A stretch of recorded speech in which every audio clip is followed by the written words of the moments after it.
my niggas prepared for the dog. Yeah. So we gon' get it on for the last days, nigga. You already know what it is. 140 for the rebel. They in the building, we in the spot. We can go to war and see who make it out. On your stripes, dog, you with us or not. We can get it on when it's on, it don't never stop. First you get that power, gotta hold it down. Watch your step, boy, you on holy ground. They in the building, we in the spot. We can go to war and see who make it out. It's a problem, tell them pop off. I die for I let my colors fly, boy. For a nigga take me, they'll drop dead. AR, clean them up like a mop head. Say he cool, he bad, he really so tough. They like, damn, look what he did to Billy go rough. Little bitch think she Kiki Palmer, silly hoe. She know I'm that bull, but I ain't from Philly though. From the city where they say about that ribbon like playing poops. Know them niggas plotting, gotta deal with me. Can't catch me slipping, got to steal with me. Just left Alabama, bought a chopper from some hillbilly move. He made my feel the blade. Leave them all bruised, come through like a plague. Rebel off the leash like a dog out the cage. Call me Johnny Blaze on One West May. Watch your step get stretched like a limousine. So my brother bring that blade back wet, that's by any means. Little nigga, this that cold, need to talk. Niggas know I got blood in my cup, I just sip it like it's grenadine. They in the building, we in the spot. We can go to war, let's see who make it out. On your stripes, dog, you with us or not. We can get it on when it's on, it don't never stop. First you get that power, gotta hold it down. Watch your step, boy, you on holy ground. They in the build, we in the spot. We can go to war, let's see who make it out. Tell them niggas good night, here come the bitch. Look, told them niggas get right or get left. U.P.K. bad man, I pin to your flesh. Hellboy, rip the soul out of dead man shit. Got the rate, the power, I been the showstopper. Yeah, they might hate, but I know they gon' watch. Zone on lock, and you know the flow prop. Iced out, got the drip out of David Jones lock. Know I got the plan, they say that you the man. No shit, Sherlock, I'm the one you heard about. Burn down the building, let them all watch. Throw that One West up, then I swerve out. Sick with this shit, I do not need a detox. He don't watch a step, blow him out them Reeboks.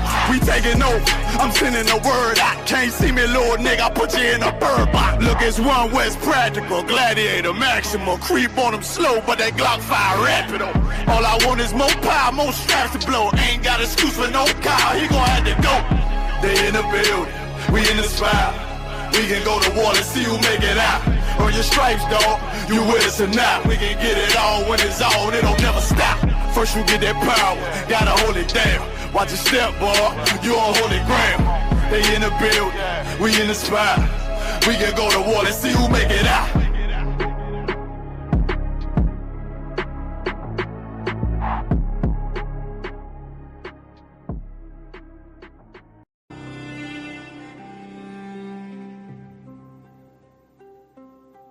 Thus saith the Lord God,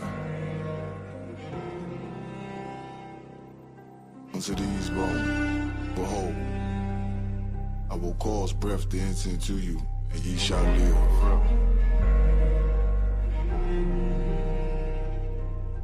Seen a man rise from the dust, shit glorious in my sight. Never yield, I'm indebted to that old Lord Christ. Can't let them colors fly, only blood will suffice. Try to divide my brethren, I'ma put it in his life. Is you gonna endure? Damn right, I need that white gold with them stones. Look like Cinderella and Island. Shit, the time will tell when the bones are healed and we live again. This shit right here for the cold-blooded killers and the gangsters vibe. But the hoes love it, break it for a $5 tee. Spend a whole 100, no stunting. This is for the niggas that need more money. I done stopped the rebel from putting several in the casket. He throwing everybody involved if I ask it.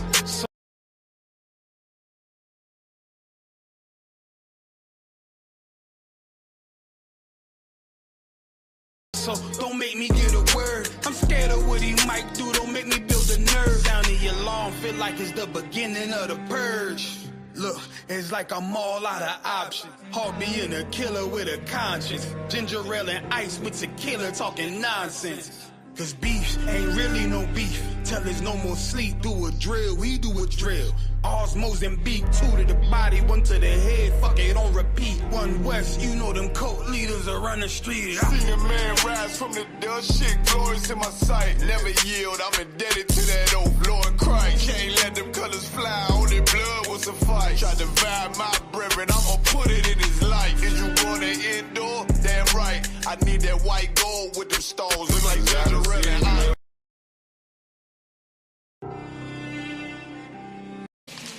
Yo, warriors. Yes, sir. Conquerors. Respect.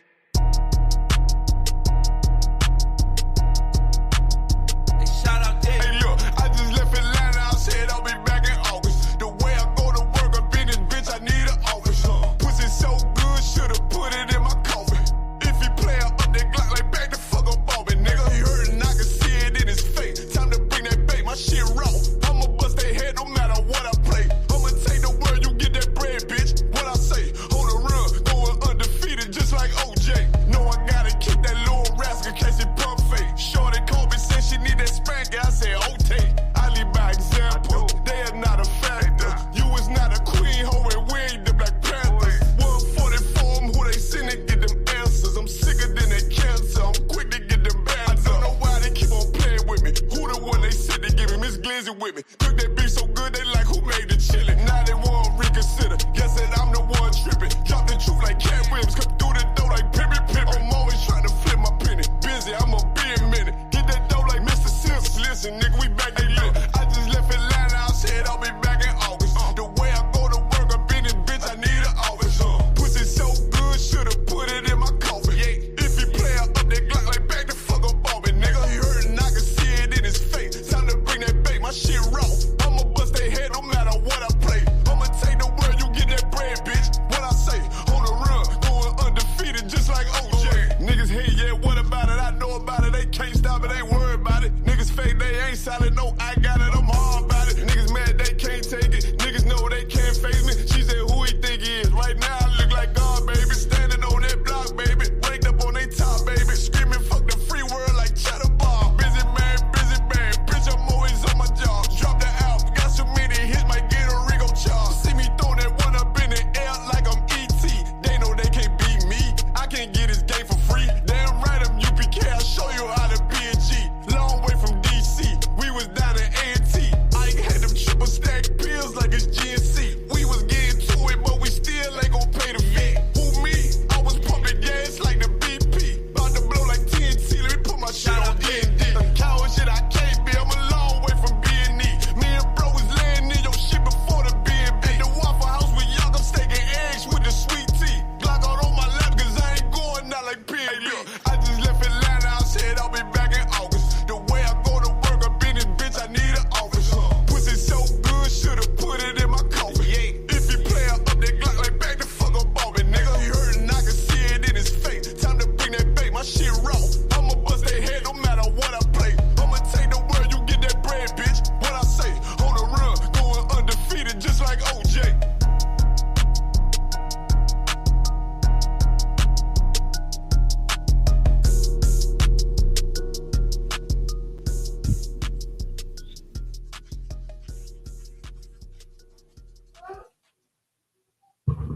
Test 1 2 1 2. Yeah. Salakia.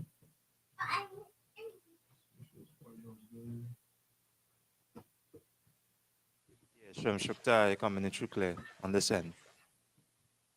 Hey, Shalom.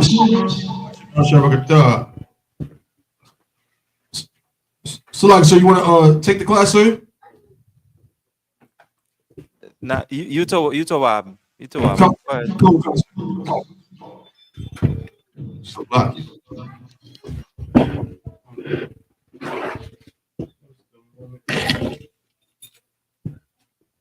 Should be good though. Bahamas, y'all hear me good in the Bahamas? Can, sir. I can be switching from my phone to my computer in a second, though. But you're coming into work. Can.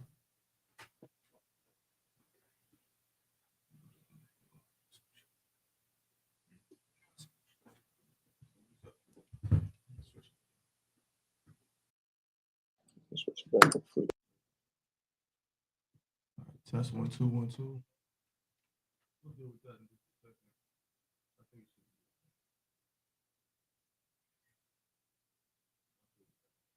should. Give me some. Clap it up.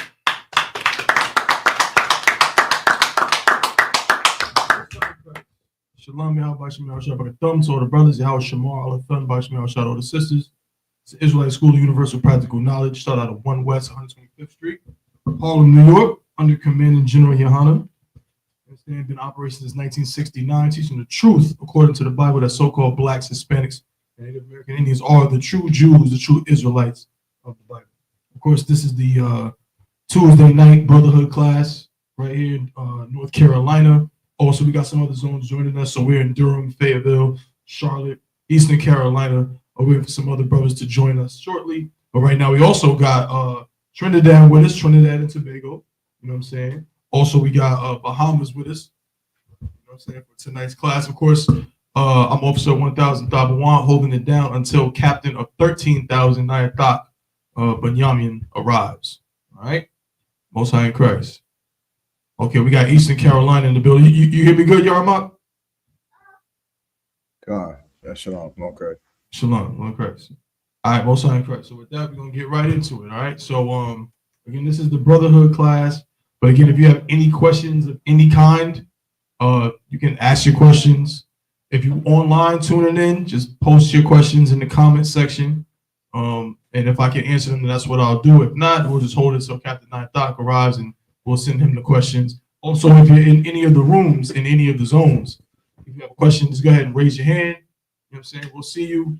And like I said, if I can answer the question, if I got that breakdown, then I got you. If not, we'll just wait till Captain Nayathaq arrives. We'll pose the question to him. So, are there any questions in the room currently? Go ahead.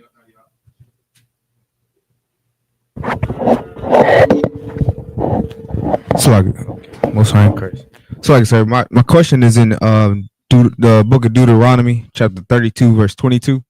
I was wondering what the foundations of the mountains were.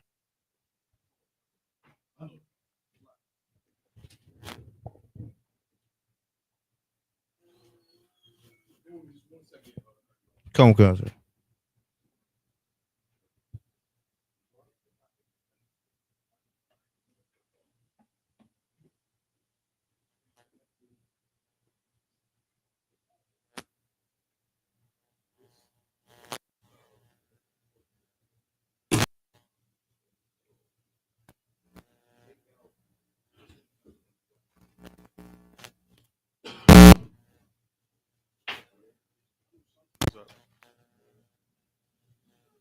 All right.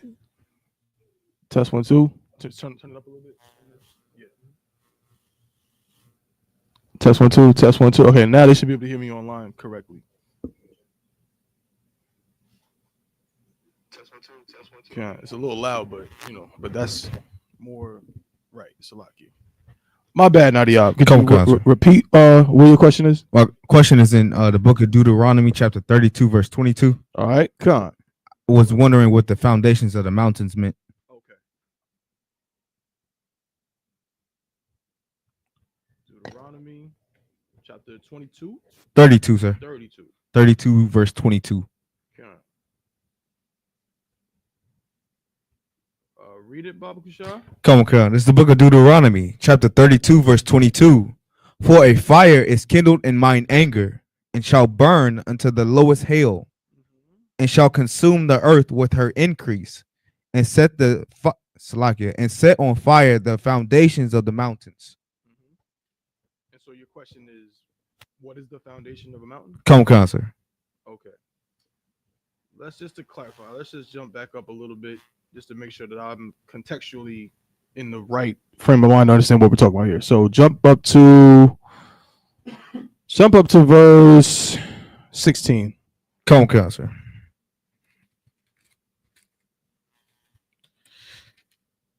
This book of Deuteronomy, chapter 32, verse 16.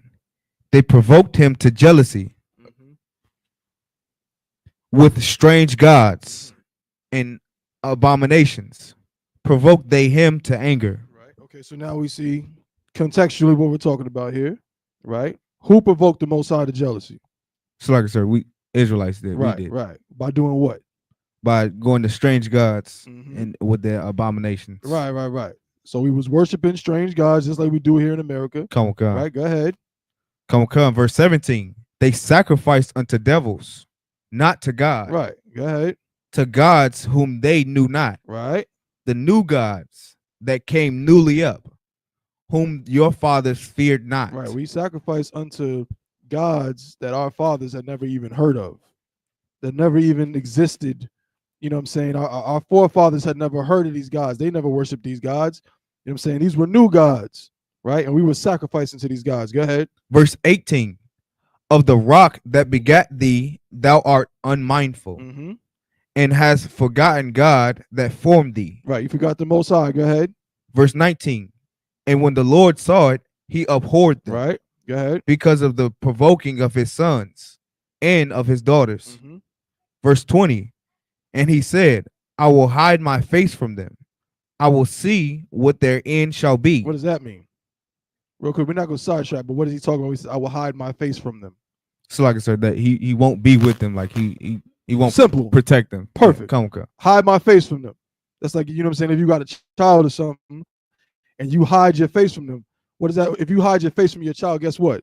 They're going to probably break every bone in their body. Come. Because you're not what? You're not watching them. You know what I'm saying? That's what it means to guard. We say shamar, right? Shamar means to watch. So the Most High wouldn't watch over us. He would turn his face from us. Read on. Come. I will see what their end shall be. For they are a very forward generation. Forward, not forward. Forward. Right. You might know what that word means. They are a very forward generation.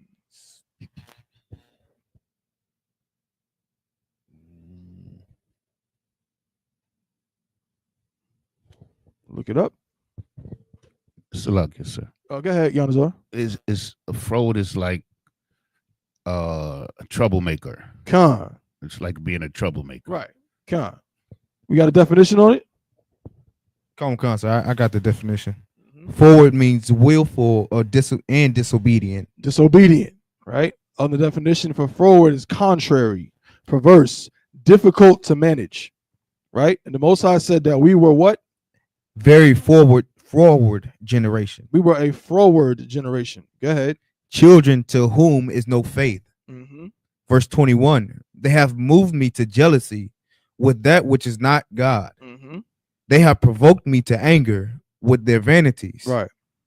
And I will move them to jealousy with those which are not a people. I will provoke them to anger with a foolish nation. Right. Who's that foolish nation? So like I said, the oppressor today. Right. The oppressor, he's a foolish nation. And the Most High provoked us to anger with a foolish nation, with a nation that has really no connection to the Most High whatsoever. Right. You know what I'm saying? They have no bond with him. We're the children of the Most High. But he's provoking us to anger with these people. Understand? Read on. Verse 22. For a fire is kindled in mine anger, and shall burn unto the lowest hell. Right. So we're talking about his anger.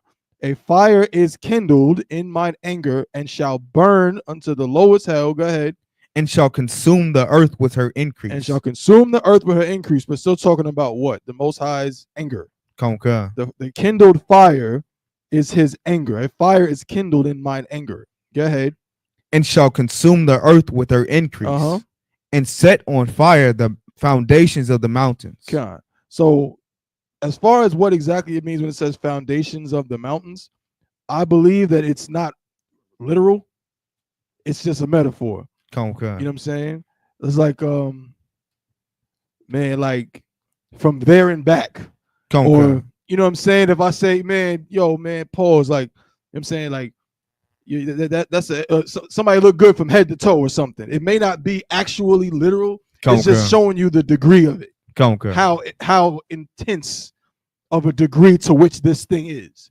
So when he says, you know, oh, the foundations of the mountains and fire on the whole earth, you know, I believe it's just a metaphor to tell you how angry he is. You know, but we'll ask Cap, you know, it could be talking about some actual fire on a mountain. You know what I'm saying? But I don't believe so. But Cap can clarify for us and make sure then what I'm saying is correct. Come You know what I'm saying? So we'll wait for Cap to get that particular part broken down. But we know that we're talking about the Most High's anger as a result of the Israelites doing what? Going against him, sir. Going against him. So whatever that is, whether we know these mountains are literal or figurative, we know that we shouldn't do what? Worship other gods. Okay. We shouldn't go after other gods, heathen gods. You know what I'm saying? That's what we can take from this for sure. You know what I'm saying? But like I said, we'll get Cap to clarify that part. Is there any other questions in the room? Go ahead, Yadazar. The what I don't want. So Mark 4 and 12. Mark 4 and 12. Now understand like most of it, but there's one part I just need some clarification on it. Gotcha. And it reads, it says that seeing they may see and not perceive, and hearing that they may hear and not understand, lest at any time they should be converted and their sins should be forgiven. So what I'm asking is like, is this Christ saying that he don't want them to get down? That's exactly what it's saying. Okay. Why? That's exactly what it's Most saying. High Christ. I just wanted to be yeah. Christ wasn't, as we know, a very happy guy, to say the least, right? To say the least. I'm just meaning the imagery of him. Not saying that he wasn't a person who, you know, when he was with his brothers, you know, was amiable and so on. It just means that image of Christ as like, they treat Christ like he's like, you know, a hippie or Steve from Blue's Clues, or, you know what I'm saying, or Barney or something. Like he just, when Christ comes in the room, there's a glow and and everybody's just smiling and floating on a cloud. That's not what Christ comes. You know what Christ coming around is like? All these brothers in here know what I'm talking about. We in here in class, right? If General Muhammad was to walk in here right now, right now, you know what I'm talking about, right? I'm not saying that General Muhammad, obviously I'm not saying he's Christ, but the feeling that a brother would get if General Muhammad or any general or captain just walked in here out of nowhere, that's the feeling that you would get being around Christ. You understand? He was not a hippie. He wasn't a happy-go-lucky guy, and he didn't love everybody. He had enemies, and there was some people he didn't want them to convert. He didn't want their sins forgiven. Not him. You understand? So yeah, Christ was definitely that kind of guy. That's why the scriptures describe him as an austere man. Right? He was an austere man. He wasn't here trying to, you know, hug everybody and shake their hand and all of that. Come on. Any other questions in the room? Salagia.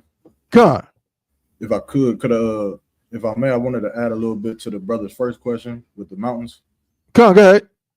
If I could, you with the mountains, you want to think of the mountains like even with Jerusalem. When you read the book of Psalms, the mountain, think of Jerusalem was built around the holy mountains, like Mount Zion, and that was something that when it was built, it should not have been. It can't be moved. It can't be removed. A mountain is signifying our strength. It's like our fortress, right? A mountain.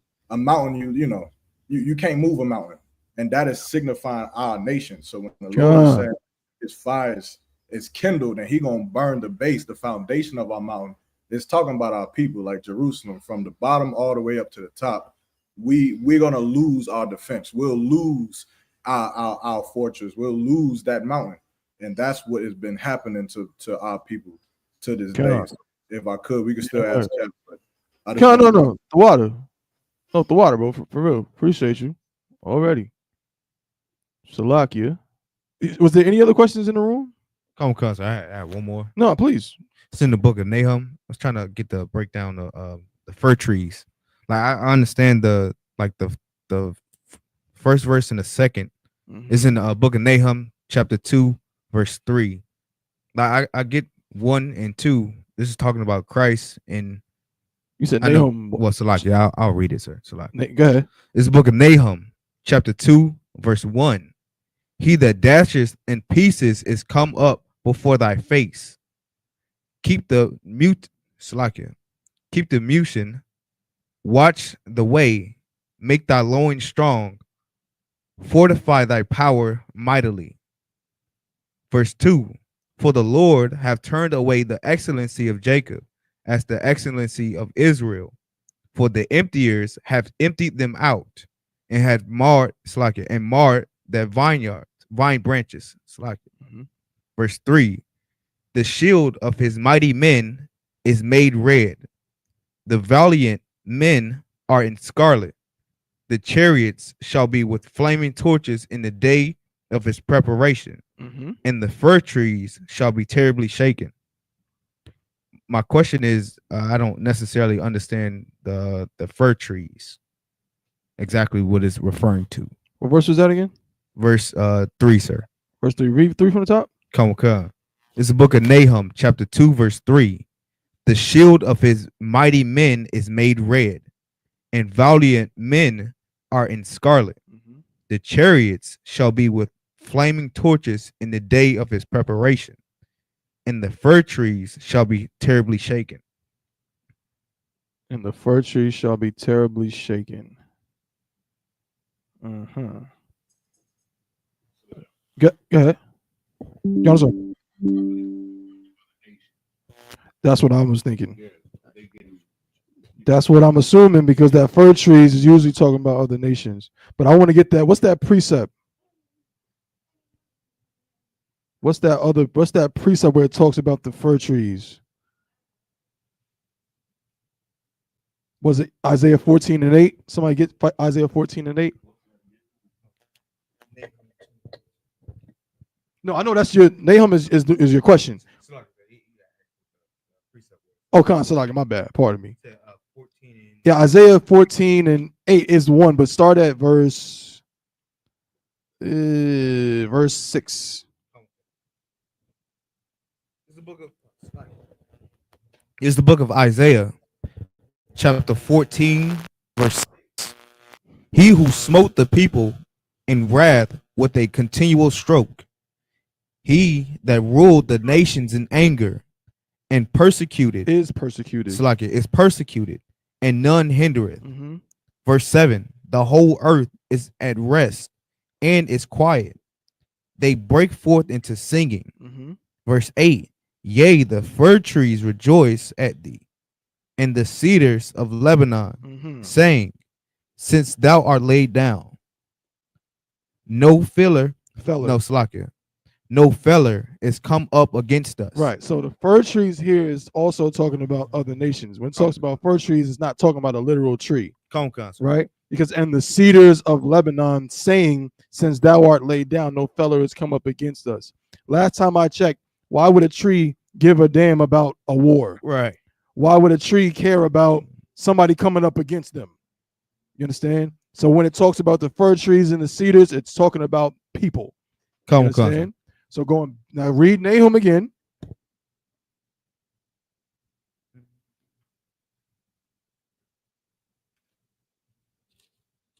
And then we'll get the other precept about the ones in the garden too.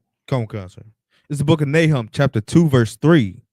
The shield of his mighty men is made red. The valiant men are in scarlet. The chariots shall be with flaming torches in the day of his preparation. And the fir trees shall be terribly shaken. Verse 4. Verse 4. The chariots shall rage in the streets. They shall justle one against another in the broad ways, and shall sing like torches. They shall run like the lightning. Right. This is just talking. The fir trees here is referring to the other nations being shaken by what's going on. You know what I'm saying? It's talking about these other nations, you know what I'm saying, getting the Most High's wrath at this time. You know what I'm saying? The shield of his mighty men is made red. The valiant men are in scarlet. Why are they red? Go ahead, Yanazar. Salaki. Because they're getting slain. Because they're getting slain. Their shields are scarlet. Their shields are made red, and the valiant men are in scarlet because there's blood everywhere. You understand? Now, somebody give me the precept about the trees in the garden, and then we'll get any other questions that anybody has as well. Baba Kusha.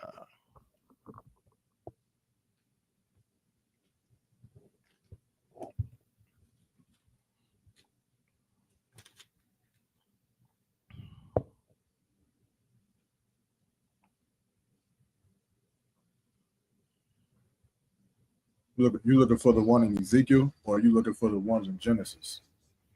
Genesis. Probably both.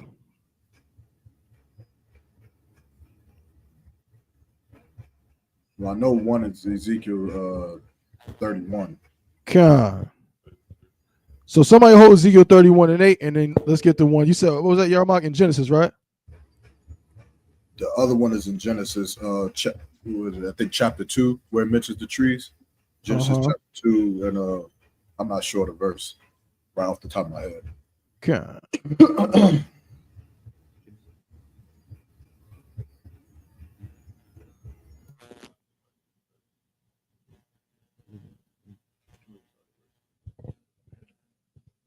No sweat, no sweat. We might just need the one in Ezekiel. Those trees that were mentioned the first were the Assyrians. That was it was speaking on the against the Assyrians. Right. The one in Genesis, though, y'all found it yet? If not, no sweat. Let's read Ezekiel 31:8. Come on, cousin. It's the book of Ezekiel, chapter 31, verse 8. The cedars in the garden of God could not hide him. The fir trees were not like his boughs, and the chestnut trees were not like his branches, nor any tree in the garden of God was like unto him in his beauty. Right. Read verse 9. Oh, it's like it. Hold on, pick it up at verse 9. Okay. This is the book of Ezekiel, chapter 31, verse 9. I have made him fair by the multitude of his branches. Matter of fact, Salakia, jump to verse 3, because that's what makes it plain. That's what Yarmak was talking about. Verse 3. I got you. This is the book of Ezekiel, chapter 31, verse 3. Behold, the Assyrian was a cedar in Lebanon. Behold, what? The Assyrian was a cedar in Lebanon. The Assyrian. What? An Assyrian is what? It's a nation, and it's talking about someone who's from there. The Assyrian, and it said he was a what? Was a cedar in Lebanon. He was a cedar in Lebanon. Go ahead. With fair branches. With fair branches. Go ahead. And with a shadowing shroud. And of an high stature. And his top was among the thick boughs. Right. And what's the interesting thing? We're reading all of these tree things: boughs, branches, high stature. But this is talking about what? Right. It's talking about the size and strength of these people, this nation. It's not talking about a literal tree. All right. So yeah, when you see the fir trees, cedars, and things like that, 9 times out of 10 it's talking about a nation, other nations, or something to that effect. It's not talking about an actual tree. All right. But of course, it's within the context. All right. Any other questions? Yanazar. Sir, Mark 7, verses 11 and 12. Mark 7. Sir. Hold on 1 second. My phone is tripping. Mark 7, 11 and 12. Again, read it, Bob. Or hold on, could you read it? Mark 7. 11. This is the book of Mark, chapter 7, verse 11. But ye say, if a man shall say to his father or mother, it is Corban, that is to say, a gift, by whatsoever thou mightest be profited by me, he shall be free. Verse 12. And ye suffer him no more to do aught for his father or his mother. Okay, so what's your question on this? Okay, so here a person, like he's saying that the priests are preventing certain things from occurring between a child and his parents. I understand that part. But what I'm trying to understand is exactly, like, is it like, okay, you do something for your parents, but it's like to gainsay or to get something back? Or is it like you doing your parents a favor? So your question is, okay, so you're saying, like, okay, so the priests are saying, verse 10, let's read verse 10. Read verse 10 and 1. It's the book of Mark, chapter 7, verse 10. That's like, actually, we started verse 9. Bible Shah. It's the book of Mark, chapter 7, verse 9. And he said unto them, Fool, will ye reject the commandment of God, that ye may keep your own tradition. Verse 10. Right. For So now we know what Moses, we're talking about. Go ahead. for Moses said, honor thy father and thy mother, and whoso curseth father or mother, let him die the death. Read verse 11. Verse 11. But ye say, if a man shall say to his father or mother, it is Corban, that is to say, a gift by whatsoever thou mightest be profited by me, he shall be free.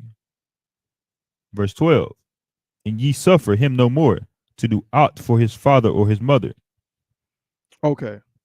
So, all right. So we know this is talking about, like you said, it's talking about the law of honoring your mother and your father, right? But your question is, so if I may, yeah. So the Sadducees and the Pharisees is doing something wrong here. Right? Absolutely. They're doing their own tradition, as Christ said. Yeah, So so you're doing your own thing. The scriptures say this, but you're doing something else. And your question is, good. Yeah, I'm just trying to understand what exactly are they doing. You understand? Right. That causing this division. This is something that obviously is wicked. I got you. So, verse 11. But ye say, if a man shall say to his father or mother, it is Corban. First of all, what is Corban? Let's figure that out, right? No, we're gonna go to it. Salaka. Go ahead, Yarmak. I believe Corban is an offer. It's an offering or a sacrifice. Right. Like they say, it's like that is like a gift, right?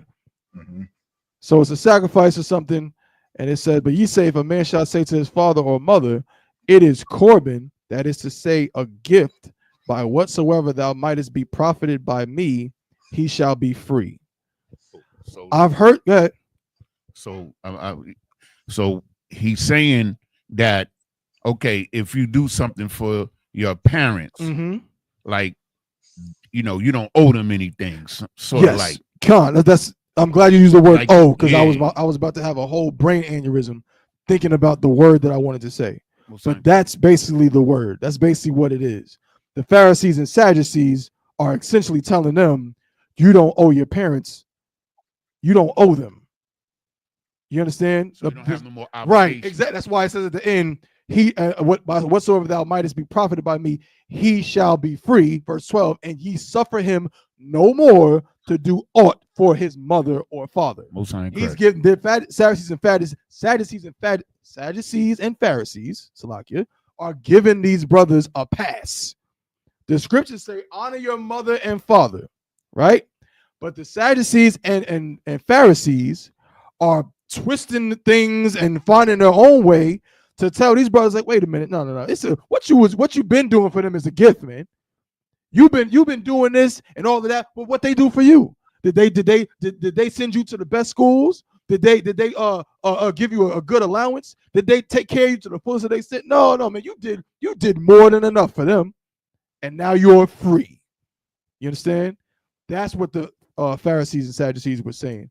They were saying, like you said, it's Corban. It's a gift you've been giving them.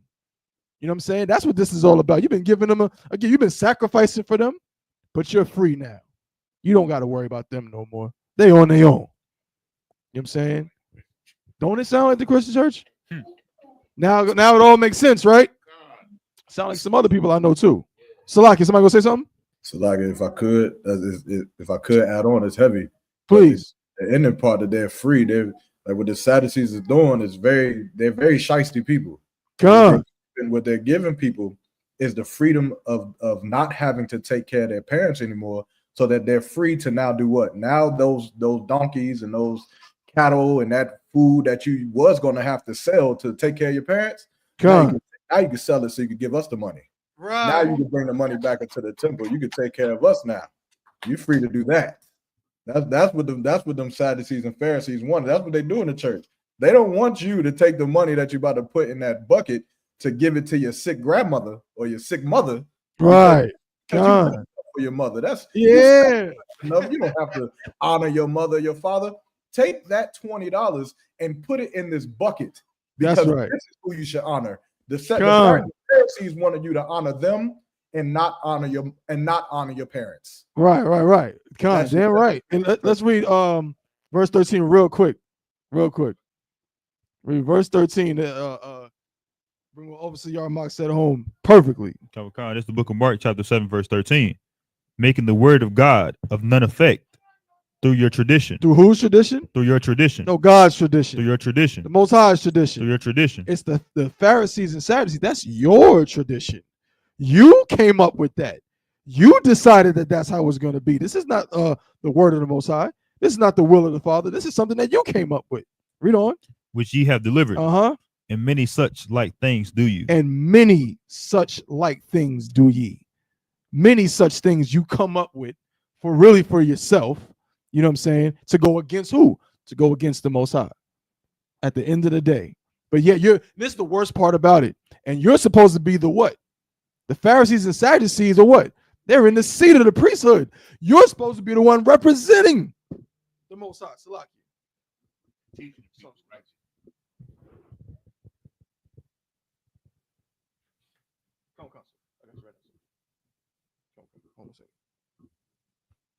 Bear with me.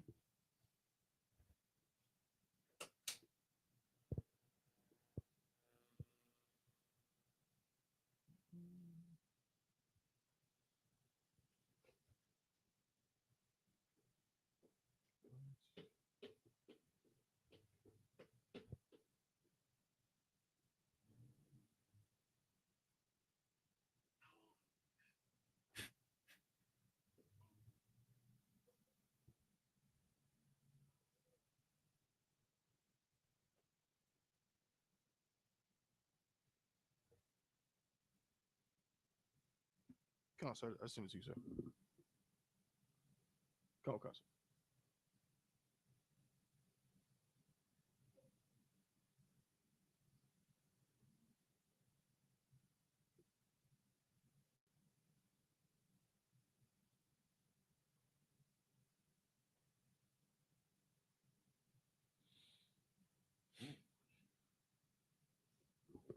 So you got it? Come on,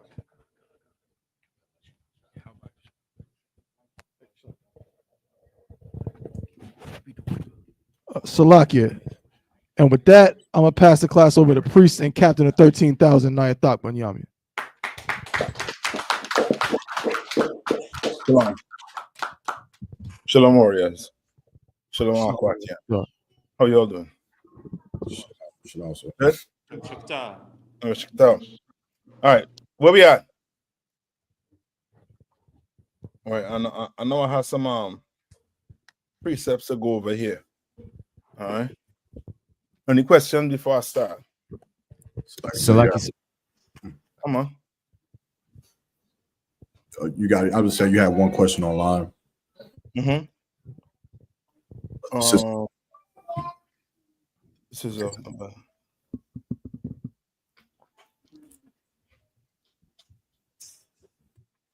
okay. Says when they say take part in Juneteenth, are you meaning the celebration? What does Juneteenth mean to you? So I'm gonna wait until she responds. Any more?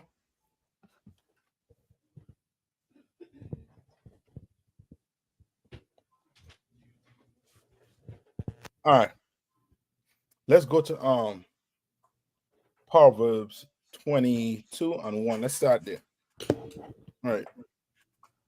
Reputation. How important is your reputation in here?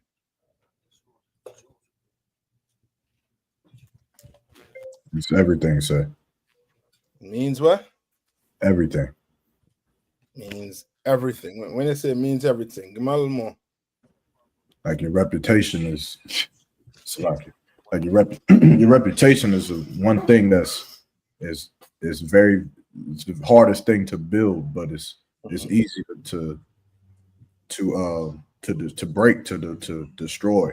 Like if you get a bad rep, you know, for being untrustworthy or not wanting to do work, it take a lot to build that reputation back up. Yeah, it does. Look up reputation. Mid definition of reputation. Right, and Akashka, you give me Proverbs 22:1. It's like to have the definition. Come on. The definition of reputation: beliefs or opinions that are generally held about someone or something. In other words, what's those three things you learn in Hebrew Academy? Remembers it. Yeah. Could be dependable, predictable, and reliable. Yeah, those three things: predictable, reliable, and what dependable. You understand? You come in here, you better uphold your reputation. You better keep that up. You better have some integrity. You understand? You better. There's a reason why you ever hear anybody name the child Judas?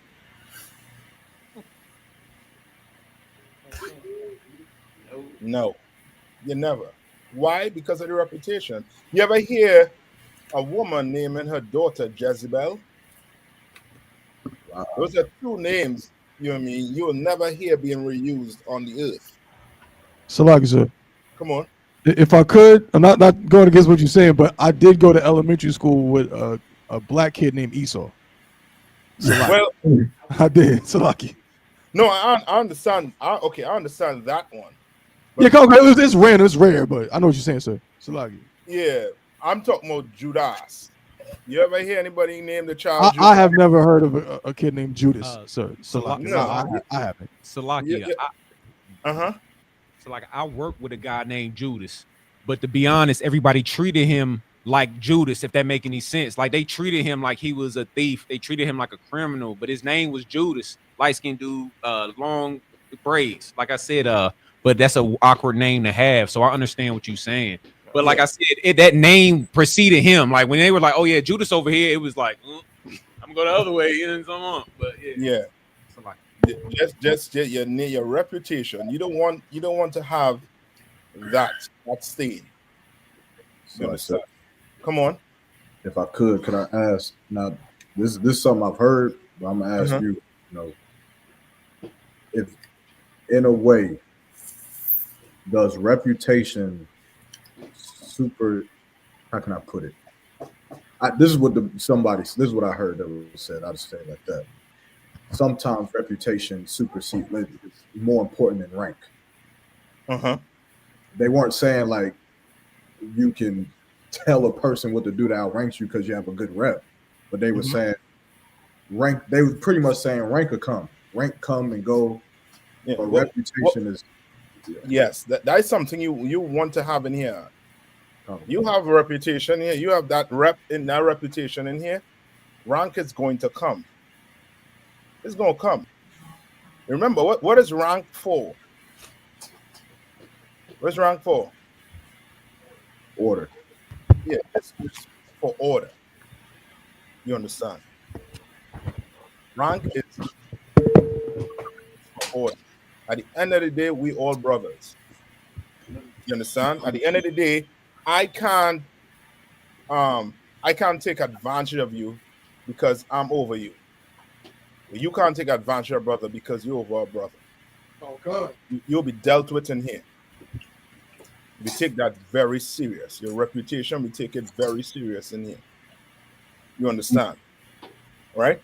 What's his name? Akashka. You have a Come on. This is the book of Proverbs, chapter 22 and verse 1. A good name is rather to be chosen than great riches. You understand? Like meaning what? It's almost along the path to what you was asking or what you was implying Yerma. But in the world sense, what you was implying was putting into the school, to the organization. But to the world sense, how do they look at this? Salaki, sir. Come on. You're better off just, seeking a great name amongst your communities and amongst your people than to be seeking riches. Is that what it's saying, sir? Yeah, that's basically it. Like, like just understand Who we could have for a good example?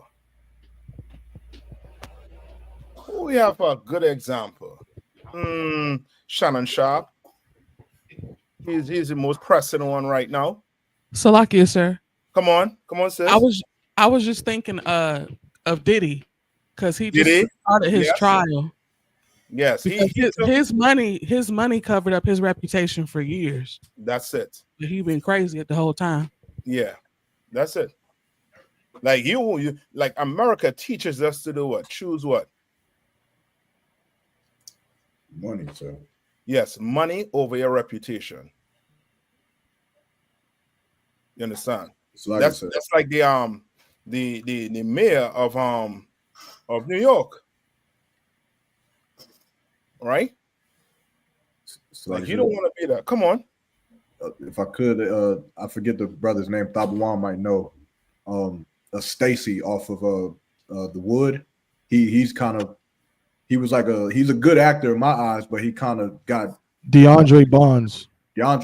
He kind of got messed up because he did a scene in a movie where in the movie, even though he didn't do anything actually homosexual, but he was on his knees, having to do something nasty to a man, and he breaks it down to where like in the scene it looks like he's close on the dude, but in real life he's like 10 feet away from him. But he said even that destroyed him, and it messed him up to where he couldn't continue his career like how he probably should have. Yeah, and you don't want that, because you come in here and you get a bad name, a bad rep arc. It's you gonna have to work. I'm not saying you can't get that stain off of you, but remember, when you walk through them doors to come into the Israelite School of Universal Practical Knowledge, what were you coming in here to do? To do what? Lucky, sir. Come on. To shed yourself with the world. Yes, but give me it on topic. What you coming in? What you came in here to do? So like you, sir. Sir, the Most High. Yes, on topic, to get a brand new reputation. Come on. You understand? That's what you came in here to do. That's why your name is no longer whoever they used to call you in the world. You are Hawan. You understand? So now you're not that person. You become somebody brand new. You become somebody. You basically start over with a what? With a new rep. Come. Building that rep. You're building it. You come in as a trooper. Then you become a what? Officer 50. Then you start moving up. And you keep them reputation. That reputation. And it starts to what? Grow. You start to get what do we call it in here? You start to get what? Season, sir. Yes, season. You understand? With that reputation. Start to get seasoned. And then before you know it, you will be a what? Starts with a P. A pillar in this truth. You understand? A pillar. Right? And you want to work your way up there. You don't want to be the person to come in here, change, and then do what? Go back, sir. Yeah. You go back to being whoever he is. You don't want that. You don't want that reputation, because now you're going to have to work to get it back. Work. You could get it back. You can get it back. But you're going to have to work to get it back. You understand? All right? Any more on that? What verse you at right now? John so still the latter part of the first verse. Go ahead, read on. Proverbs chapter 22 and the second part of verse number 1. And loving favor rather than silver and gold. You understand? Like, you're going to have to do what? You're going to have to be, one, you got to be Nayathaq. You got to be Kiad 1. You got to be I.S.U.P.K. You're going to have to beat them men above what? Gold and silver. You can't be like a councilman who say one thing to get voted in. And then once to get voted in and the money start coming, you're switching up your whole game. You can't do that. You gotta be one way, and that's what? One West. You understand? Right? Right? That was it on 22, right? Can, sir. Right? Give me Ecclesiasticus 39 and 1. Me Ecclesiasticus 39 and 1. The Rashi there? Khan, sir. I Go got ahead. you. Get this one for me. It's the book of Ecclesiastes, chapter 39, verse 1. But he that Hold giveth, on. Hold on, eh? One thing. I think Sister Siona just answer a question, right? So yeah, okay. Right? Okay. It's okay. Who gave you Juneteenth? Where did Juneteenth? Who know the history on Juneteenth? Who can look it up quick? Salaki, sir. Come on. Juneteenth is basically the celebration because when the Emancipation Proclamation was given and the slaves was free, some of the brothers in the Deep South, particularly Texas, they didn't get the word till almost a year later. So then they began to celebrate because now they knew that they were free. Right. And we all know that that's a game the oppressor played on us. We're not free. We're still in captivity. Blacks, Hispanics, and First Nation people. We're not free. It only seems as if you're free. Then ask yourself why you need a birth paper, why you need a marriage license, why you need a visa, why you need these things if you're free. Free men don't need these things. You know, the small hats on them, they don't need no visa to go anywhere. They go wherever they feel like, whenever they feel like. You understand? Right? And Juneteenth was given by whom? The oppressor, sir. I'll take the oppressor, which means what? It did not come from who? Us. The Lord, Salaki. Yeah, that's it. That's what you want. It did not come from the Lord. And whatsoever it is that did not come from the Lord, you want to pay particular attention to it. In other words, you do not want to celebrate it. You don't. You know what I mean? You might see brothers at it, but we doing what? We actually what? We see us at a Juneteenth, we are doing what? Wrong, sir. Somebody said it. Work. Yeah, we working. we know Juneteenth is where's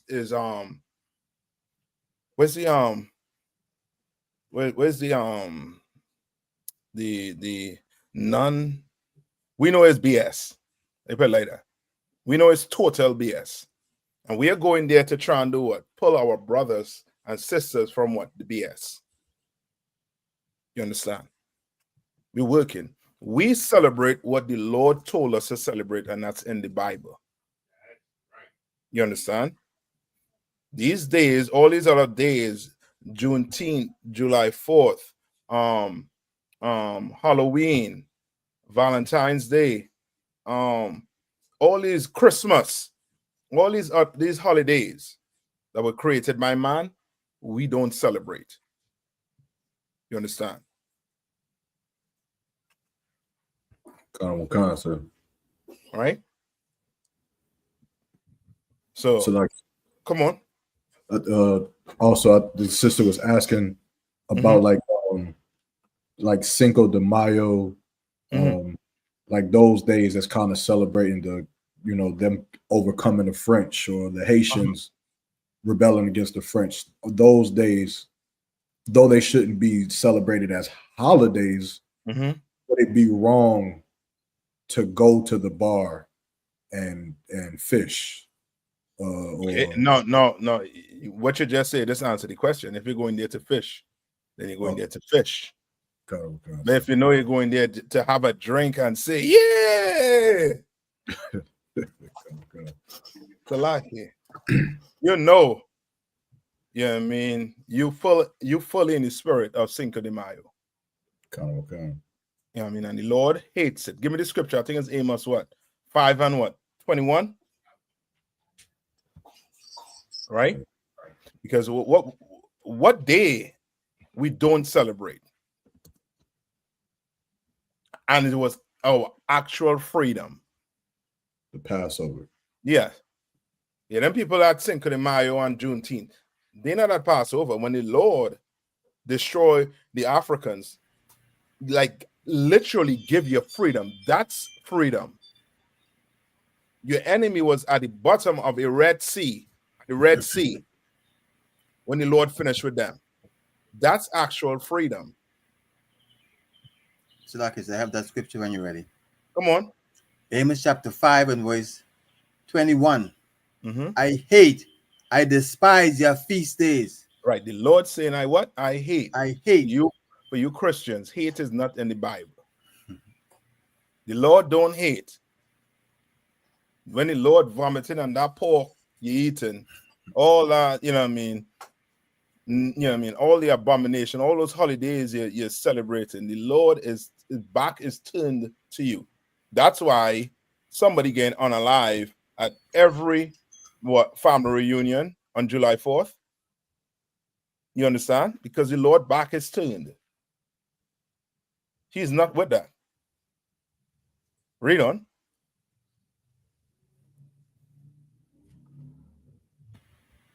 Exactly, sir. I despise your feast days, and I will not smell in your solemn assemblies. Right? The Lord don't want to smell that food you're cooking, because he knows it's nasty. That disgusting pig, you know, that oink oink, or them crab legs, or them shrimps. I mean, somehow we, you know what I mean, you can't buy a cow, you got to buy the pig. But he don't want to smell it. And some of you are gonna be, well, okay, well, I'm gonna buy the cow. He ain't smelling the cow too. The cow is now into a pig to him on that day. You understand? Right? I think Baz had a question there, right? I think we do that. Right. So what you want to focus on? You want to focus on what the Lord tell us to celebrate. It's just like when it comes to eating, you want to focus on what the Lord tell you to eat and what he tell you not to eat. You understand? You want to focus on that. All right, come on. Come on, sir. Officer Ba'an says, Shalom, Yahweh Shemel Rashab Barakatah. So, like I said, if I could, is Leviticus 19, 23 through 25 still relevant today, or was it just for when we entered our land? Okay, let's get it.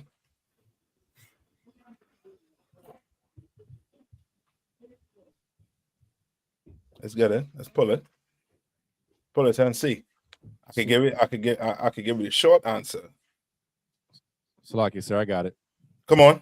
This is the book of Leviticus, chapter 19, starting at verse 23.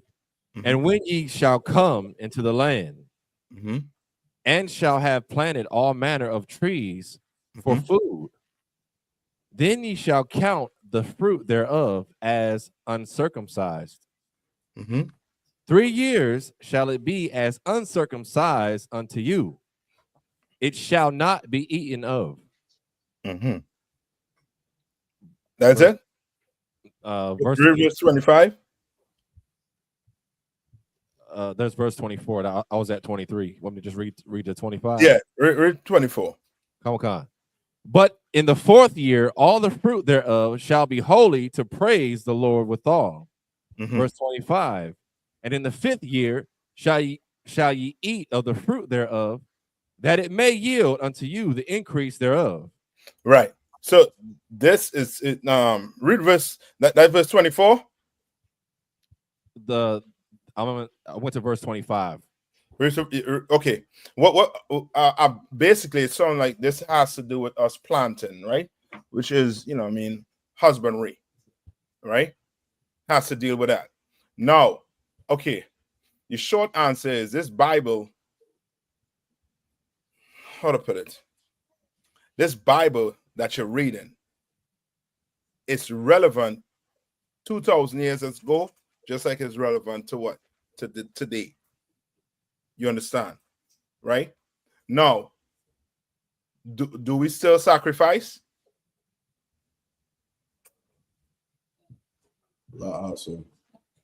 Sure no.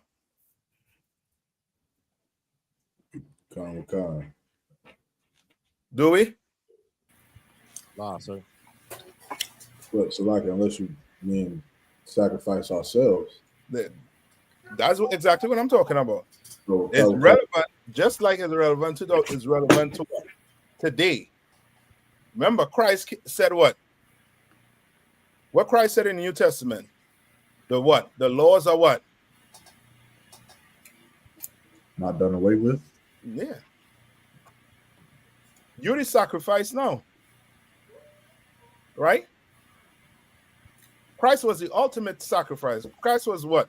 The lamb that was brought before your time and was slain. You understand? Okay, sir. Come on. May bring a precept. Come on. Sacrifice. Romans chapter 12, verse 1. I beseech you, therefore, brethren, by the mercies of God, that ye present your bodies a living sacrifice, holy, acceptable unto God, which is your reasonable service. That's it. You do sacrifice now.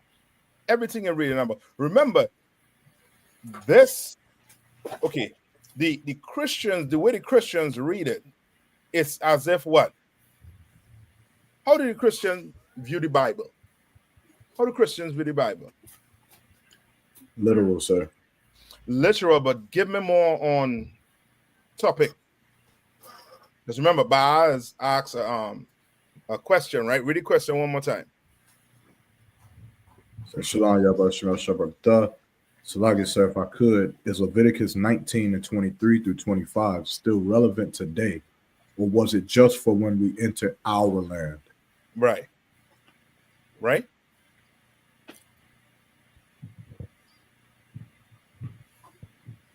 So like I said, come on. Like Christians view the Bible like this is like a fairy tale book. Like this isn't laws for us to do today, right now. They look at it like it's good stories, you know, good things you could take from it. But that's about it. Right. Aya more on point with it. Right? Read what Aya say. They think the Old Testament is in the past and the New Testament is relevant for today. Right. But they don't take the New Testament relevant for today because they say what? You still following all them what? All them laws? You still? To them, the Old Testament is, you know what I mean, that gone, dead and gone. You know what I mean? To them, the Bible is basically a book of the dead. And they just take what? Good stories that's relevant to their life. Stories that sound good to them. And have what they call a sermon. And they go about their life. Right? And that's right, sis. They don't take the Bible serious. They do not. They don't. Right? No, so it's relevant today. Right? Remember, whatever land you went in, you have to do what? Whatever land you went in, you have to do what? What you have to do? Huh? Prepare it. No, like I said. I want it on the whole, like broad. Like, Come on, Trinidad. yeah, so like I say, if I may keep the laws Yeah, according to how Moses give us it. yeah. If you put on a suit and go out in space, you got to keep the law. You're on the moon, you have to keep the law. Wherever you go, you're gonna have to keep the law. Salakia. Come on. I'm growing bell peppers, pumpkin, jalapeno, watermelon, cantaloupe, honeydew. I guess what he's saying is, even if I was to grow it, I can't eat it. Correct? Is that basically what that is going into? Like if I grow it, because I would bring it here. Look, I got a bunch of them, like these little seedlings right now. But what are we saying? I think that's what he's trying to say. Is that, does that mean if I grow some watermelon, I can't eat it? I guess that's where I'm confused at. Salakia. Okay, read it one more time. Read it one more time. Darash. Kawakan. Want me to start from verse 23? Yeah, so you can start from verse 23. Kawakan. It's the book of Leviticus, chapter 19, verse 23. And when ye shall come into the land, and shall have planted all manner of trees for food, then ye shall count the fruit thereof as uncircumcised. 3 years shall it be as uncircumcised unto you, it shall not be eaten of. Right. Read on. Verse 24. But in the 4th year, all the fruit thereof shall be holy, to praise the Lord withal. Right. So this has to deal with what? Come on. Salaki, the seasons? Not so much the season. Right. And yeah, what? Leviticus what? 19? Is it husbandry in agriculture? Yeah, this is definitely that. Right? But he's telling you, okay, he's telling you for 3 years you can't do what? You can't eat nothing from what you plant. But then on the fourth year, what you doing? But in the 4th year, all the fruit thereof shall be holy, to praise the Lord withal. Right. So on the 4th year, the fruit is going to go to who? Sacrifice. Yes. Right? Read on. Verse 25. And in the 5th year shall ye eat of the fruit thereof. Right. And now you could eat it what? On the what? The 5th year. Right? Read on. And in the 5th year shall ye eat of the fruit thereof, that it may yield unto you the increase thereof. I am the Lord your God. Right. So he was just making sure you understand who is in charge, basically. You understand? You in this land because of me. Whoever you plant goes to me first. Then the 5th year, you can start what? Eating from it. Salaki, sir. Come on. So when they're making the sacrifice, right? In the 4th year, does that go to the priest? Yeah, when it says it goes to him, it goes to them. Kind of what concept? All right. And just like when you sacrifice, you know what I mean, certain animals, it goes to them, but they'll have to do what with those animals? When you sin and you bring your best bull to them, they will what? They will burn it unto the Lord. You understand? Salaki, sir. Come on. I had a question about John chapter 7, verse 19 through 24. Mainly just about the meaning of circumcision in these verses. Salaki, Baz, you could eat that. You could eat it right now. You can eat. Wherever you plant, you eat. You understand? Once that tree bears fruit, you can eat. Salaki, Right. sir. It's If I may, is this pertaining to like if we're in rulership, if we're in control of our own culture, like Mhm. that, you know, Okay. because we're in oppression right now. We're in captivity. Mhm. So it would be hard for us to follow these rules when our people is really starving. Okay. Let me get. I'll get that for you. All right. Next one. All right. What we at? We are Leviticus what? Was 23? Leviticus 19, verse 23 through 25. Okay. I'm gonna get that for you, right? It's like if I may out of one. Come on. It's like I'll wait. I'll wait. So. Yeah. Okay. The young man, John what? 7 man what? John 7, John 7, verse 19 through 24. I just had a question on what circumcision was meaning throughout these verses. Okay, come on. All right, let me see. So, did not Moses give you the law? And yet none of you keepeth the law. Why go ye about to kill me? Right, and this is who's speaking here.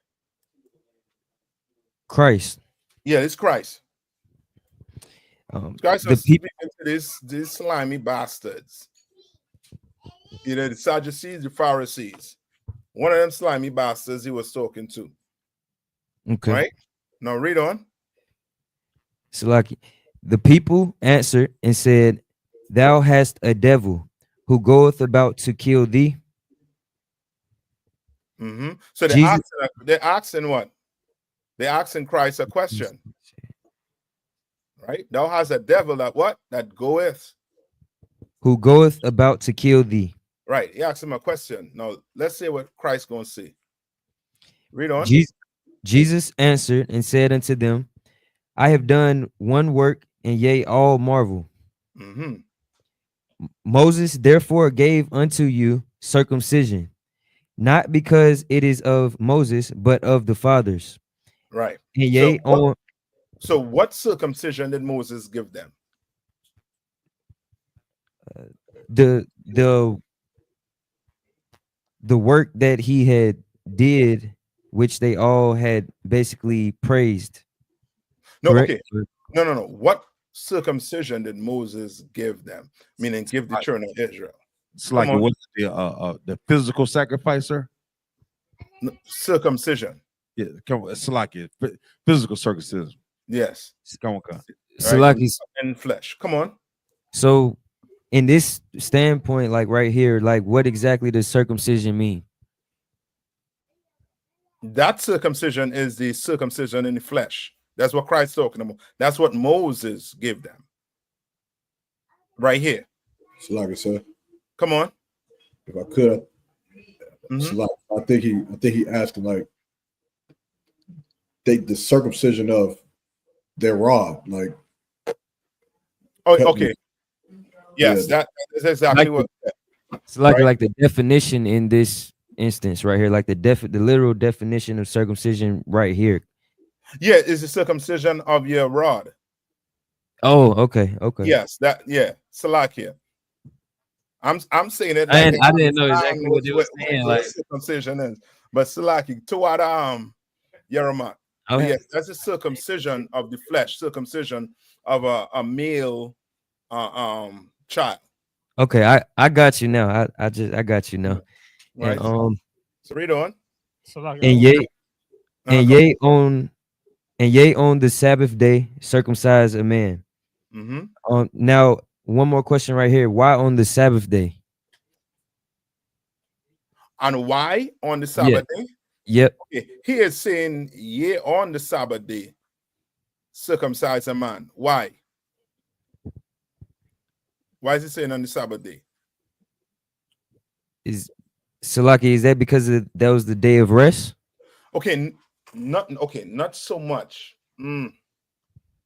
Okay, you have to know the beef that the people with the Sadducees and Pharisees had with Christ when it comes to the Sabbath. They thought Christ was doing what on the Sabbath? Breaking it, sir. Breaking the law. Now, remember, Let's go to the law on circumcision. What does the law on circumcision said? So like I said, Uh-huh. A male child must be circumcised on the 7th day after his birth. Right, let's get it. And you'll see why Christ said what he said. Christ right here is cutting them. Right? He's cutting them.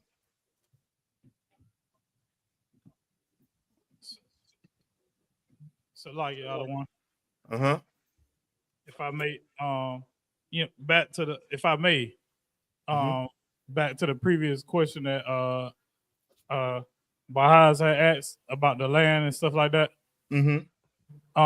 So I know like my grandma and grandfather used to plant a lot, right? So whenever they clear new land off or new areas to plant, they didn't plant automatically. You know what I'm saying? As soon as they cleared it, because you don't know what's in the soil. You have to get a soil time to purify. So you have to keep flipping the soil, fertilizing the soil, watering it, and stuff like that. Because you're giving it time, like letting air get into it and stuff like that, so that it can be able to get nourishment and be able to produce. You know what I'm saying? You ain't just till the soil and then plant. You understand? So I was thinking more so along the lines of the Most High saying, like, whatever you plant is unclean, you know what I'm saying? Or you have to wait that period of time because you have to let all the impurities and everything get out of the soil. Okay, this is not that, but there is a scripture pertaining to you having to rest the land. What you're talking about is the land being rested. All right, but this here is not that what you're talking about. But I'll get it for you all. All right, I'll get this particularly, especially that question Yaneza asks. All right. So like I said, I know it's more along the line of the what you call it again, like albinos, right? Can albinos come to class right today? What kind of say? Yes, they can, because of Christ. You understand? But back then, they would have to what? Seal the congregation. You understand? But today they could come in. What's the correct word for a short person? I want to say the D word, but you know what I'm talking about. But they could come into the congregation right now. Back then, you'd have to wait until that. So I think that's a medical definite. Dwarfism is an actual thing. So I think dwarf is not offensive. Okay, solid. Midget is offensive. Okay, solid. Tawada. So yeah, those dwarfs, right, could come to class right now. But back then, they couldn't. And this is because of Christ. Because of Christ, brothers who now have heathen mothers, they could come in right now. You understand? But back then, you'd have to wait generations for that to come out.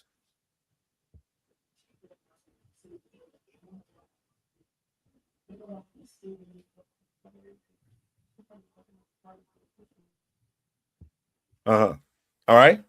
So who get the circumcision for me? Circumcision. Come on. So it's chapter 12 and verse 1.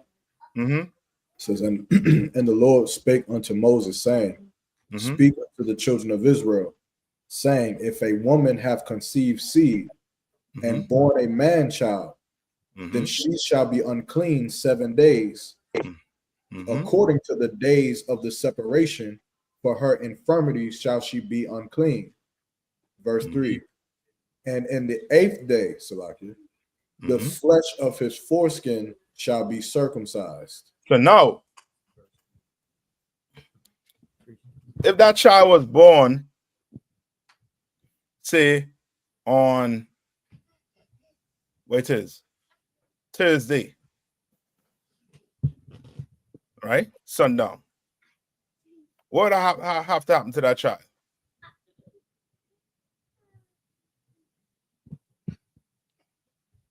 Salakia, sir. According to our calendar. Our calendar, when is the Sabbath? Sundown Friday night. To sundown what? Saturday. All right? That child was born on Thursday. On the 8th day will mean that what? That child had to get circumcised when? On the Sabbath day. Yes. Right? So now Christ is doing what? Cutting them. So now let's go back to John 7, and you can read 20. Start at 22, and then we go to 23. Slaki. Moses therefore gave unto you circumcision, not because it is of Moses, but of the fathers. And yea, on the Sabbath day circumcise a man. If a man on the Sabbath day receive circumcision, that the law of Moses should not be broken. Are ye angry at me? You Because understand? So he's asking, are you angry at me for doing what? for keeping the law. Moses should not be broken. Because I have made a man every whit whole on the Sabbath day. Now you gotta give him it. What is Christ really cutting them here on? Christ is saying he made everyone, he gave everyone a day for them to become circumcised on that day. No. Okay. You have to okay. This how serious did the Sadducees and Pharisees take the Sabbath? Salaki, not serious at all, sir. No, they did. They did. Took it very serious. They took it very serious. You found doing something, you liable to get stoned. Like, sir. Come on. They took it like the Jewish man take it today. You can't even turn on a light switch. Basically. You understand? They took it very serious.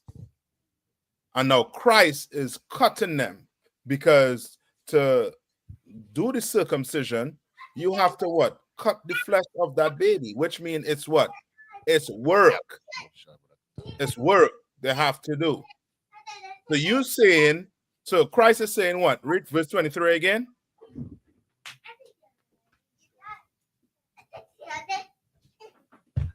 Read verse 23 one more time. Salaki. If a man on the Sabbath day receive circumcision, that the law of Moses should not be broken. Are ye angry at me, because I have made a man every whit whole on the Sabbath day? So now what is being said here? What is the beef about here?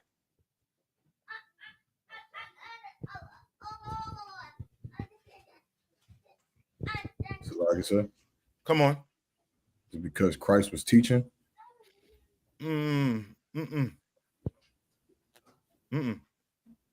Remember, he didn't say teach. He was making somebody what? Whole. Meaning he was doing what? Performing miracles. Yes, he was healing someone. But he was healing them on the Sabbath day. And I just give you it. Come.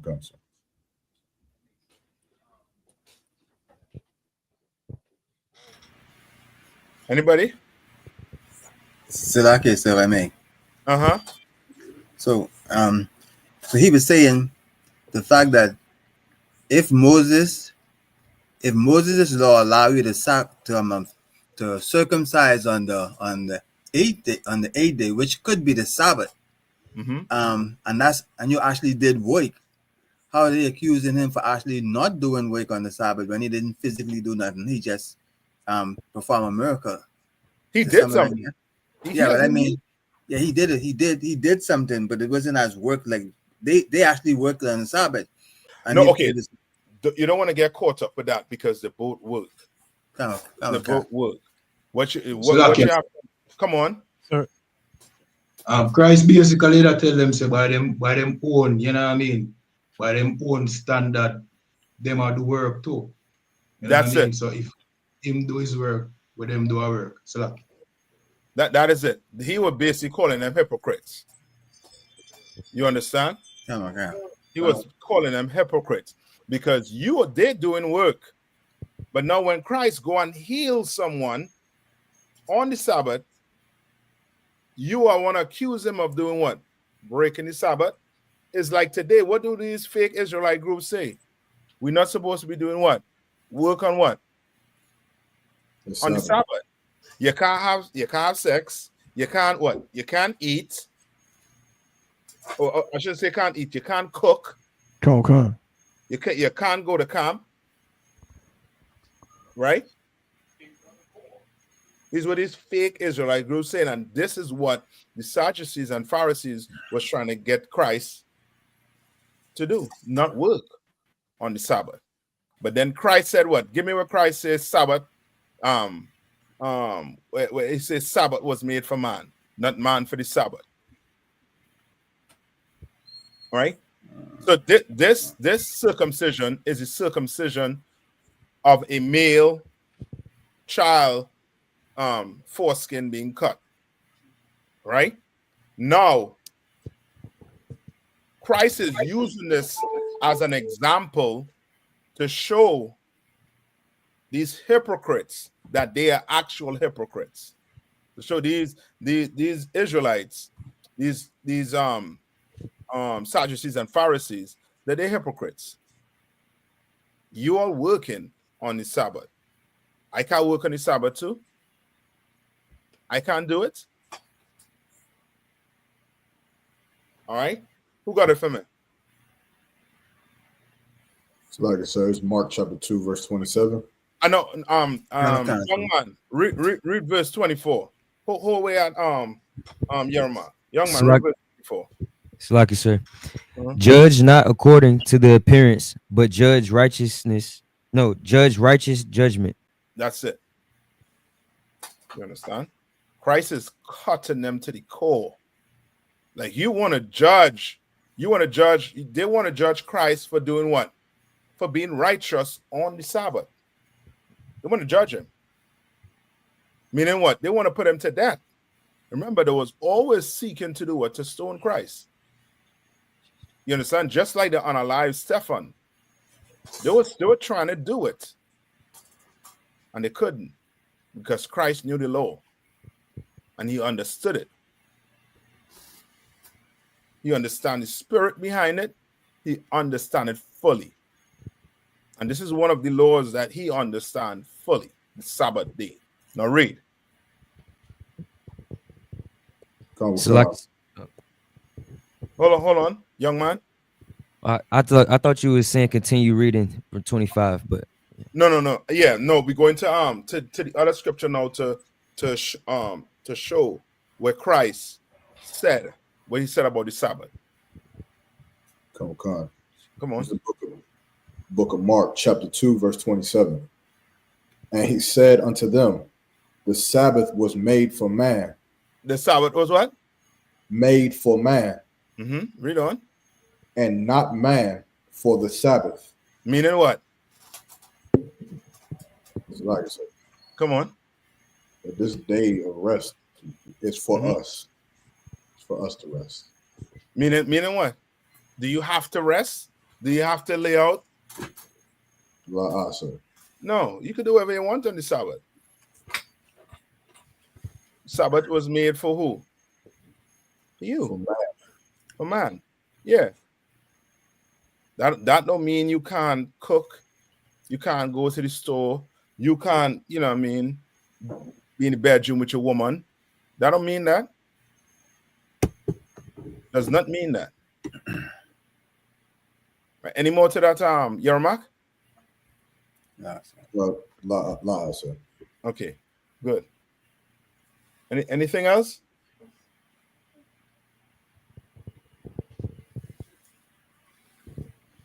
If not, let's go to Ecclesiasticus 41 and 11.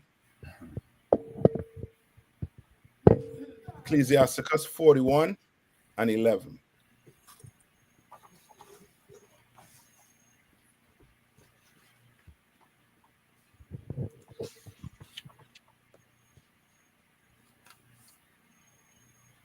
hold on. This is the book of Ecclesiastes, chapter 41, verse 11. The mourning of men is about their bodies, but an ill name of sinners shall be blotted. Right? What is that saying?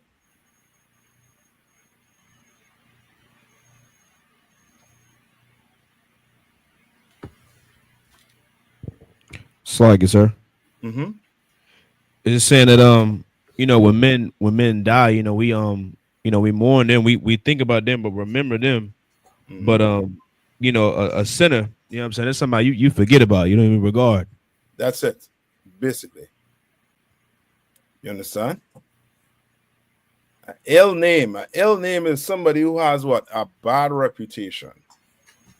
You remember that person. But you remember that brother. You understand? You remember that brother that warred with you. Slag it, sir. Come on. There was a precept that you called for earlier. It was Ecclesiasticus chapter 39 and 1. Oh yeah. Come on. This is the book of Ecclesiasticus, chapter 39, verse 1. No, hold on. Hold on, Salaki. Let him finish, sir. Who was reading 11? Who just read it? I was, sir. Read verse 12. Comic-Con. Verse 12. Have regard to thy name, for that shall continue with thee above 1,000 great treasures of gold. You understand? Have regard to your name, man. You don't be on the internet talking against this truth, speaking ill against this truth.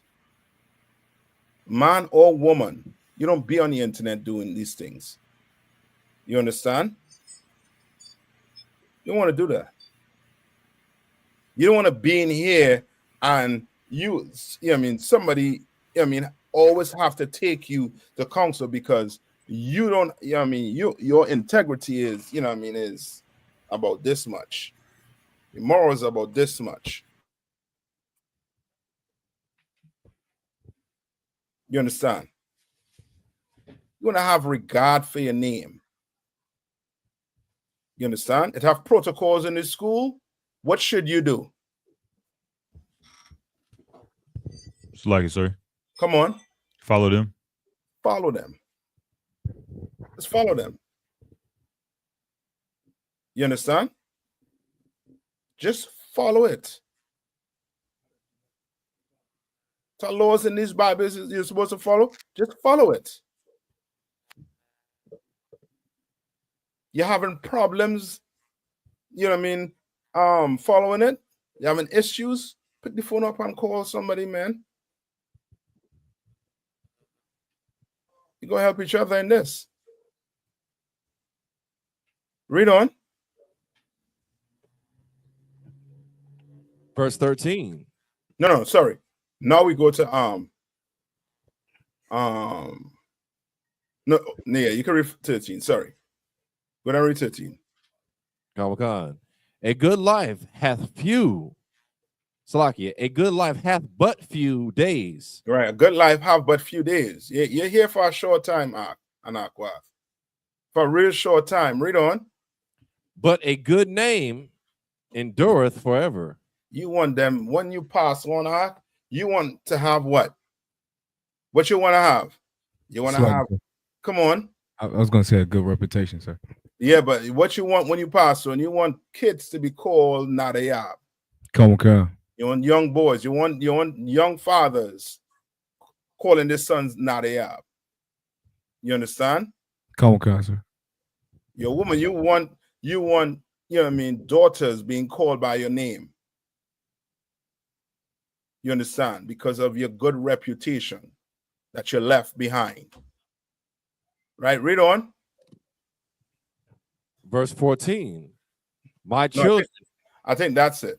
That's it on that. Let's go to the other one. Ecclesiasticus 39. Come on. This is the book of Ecclesiasticus, chapter 39, verse 1.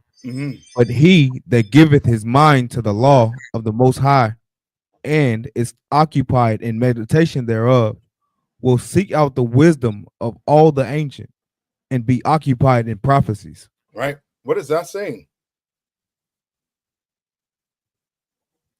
So, like I said, Come on. a man that is actually seeking the Lord, he's gonna stick to this law. His mind gonna be what? Occupied with Kind it. of one, sir. You understand? When you first walk in that door, you didn't know eating pork was a sin, but you learned. And you start doing what you start learning what to do, what not to do. And you start seeking more and more. And you start doing what? Behaving like who? Like Moses. Like all the men of the past, like Christ behaved. You understand? You start occupying your mind with what? With this Bible, with this truth. Right? Read on. Come on. Verse 2. He will keep the sayings of the renowned men, and where subtle parables are, he will be there also. Yeah, you'll be in class. You'll be in class learning these parables Christ spoke about. You're learning things a Christian spend 30 years in the Christian church and not even, he don't even know the parable. Well, that parable of the prodigal son. You ask any Christian about that parable, they do not know what that means. They have no clue what it means. But you do. You do, because you're in class. You're in the Israelite School of Universal Practical Knowledge. That's right. Read. Come, verse 3. He will seek out the secrets of the grave sentences and the conversant Salakia in dark parables. Right? He'll be able to what? Break down these dark parables for you. Be able to break these parables for you. The Christian church say what? Christ loved everybody. But when you read Luke, Matthew, these books, you clearly see what? Christ don't love everybody. Christ loves his people. And then there's people of his people he don't even want to hear. He don't want them to understand these dark parables. Read on. Come, verse 4. He shall serve among great men and appear before princes. Like these generals, like Commander YAHANNA, and these generals and these captains and these officers, these troopers, you're going to be what? You're going to do what? Salakia. He shall serve among great men and appear before princes. Yes. Read on. He will travel through strange countries. For he hath tried the good and the evil among men. You understand? Like you'll be going to different cities. You'll be going to different countries. And you'll be seeking what? Righteous men. You'll be seeking them out.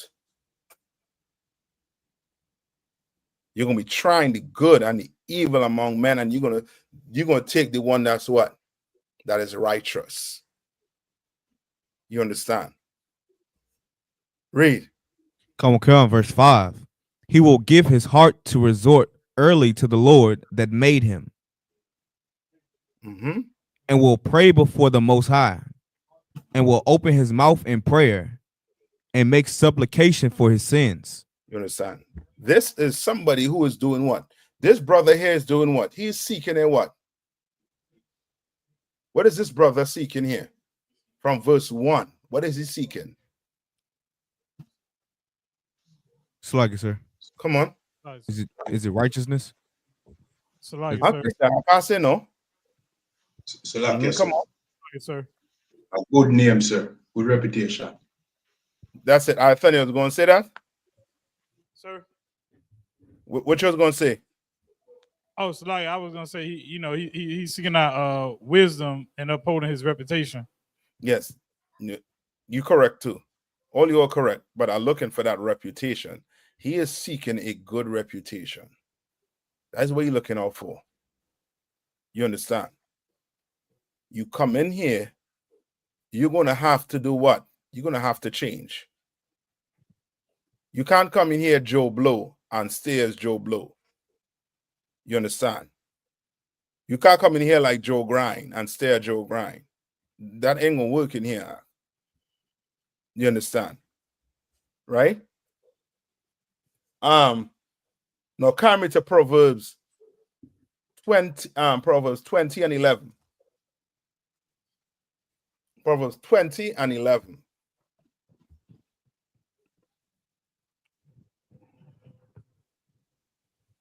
All right. Akashka. Come on, sir. This is the book of Proverbs. Mm-hmm. Chapter 20 and verse 11. Mm-hmm. Even a child is known by his doing. Even a what? Even a child is known by his doing. Uh-huh. Whether his work be pure and whether it be right. Son, even down to a child, you don't know a child by his what? By his doing. You understand? So we think the Lord gonna know you by. We think your brothers gonna know you by. You understand? All right? And whether it be pure, and what does it mean whether it be where his work be pure?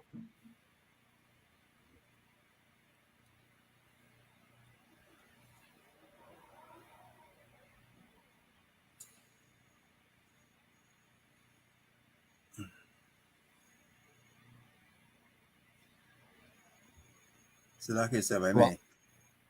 Mm-hmm. Yeah. Pure meaning that, I mean, no kind of deceit, no double-mindedness, just it is what it is, just pure. Yeah. Good intentions. You doing this work because you want to do this work.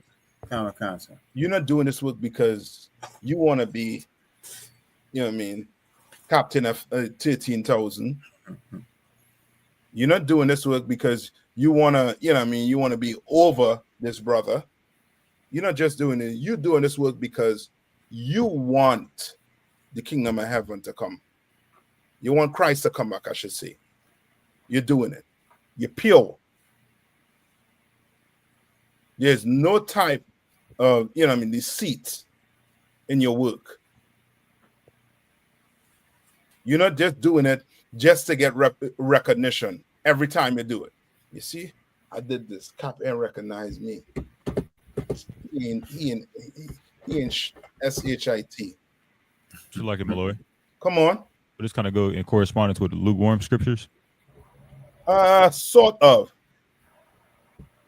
Because if it ain't pure, you know what I mean, you guarantee a lukewarm, right? Okay. Right? And whether it be what? Right. Come on. I'm ready to be right. You want to make sure. That's why we are saying don't what is how the saying go? Be sure. Make sure. Don't be sure. Make sure. Come. Yeah, that's it. You want to make sure you not. You know what I mean, you know what I mean, like 90, 80%. No, you want to be 100%. So pick the phone up and give up. You know what I mean? Call. Make that call. Don't hesitate. Go to Proverbs 3 and 3.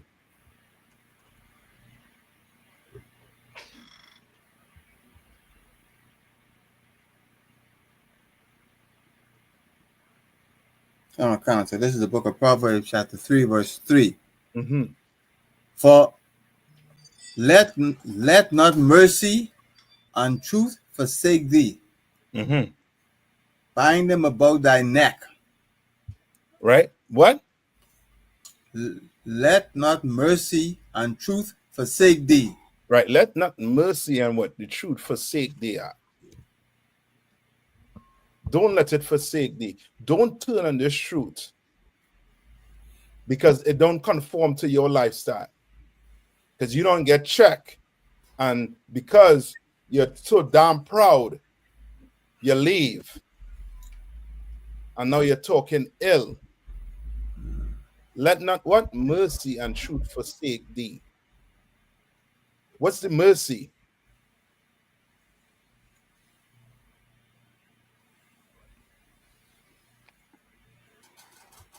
What's that mercy? Salakia, sir. Come on. Our life, sir. Give me a little more. Salakia, sir. Forgive me, brother. Forgiveness.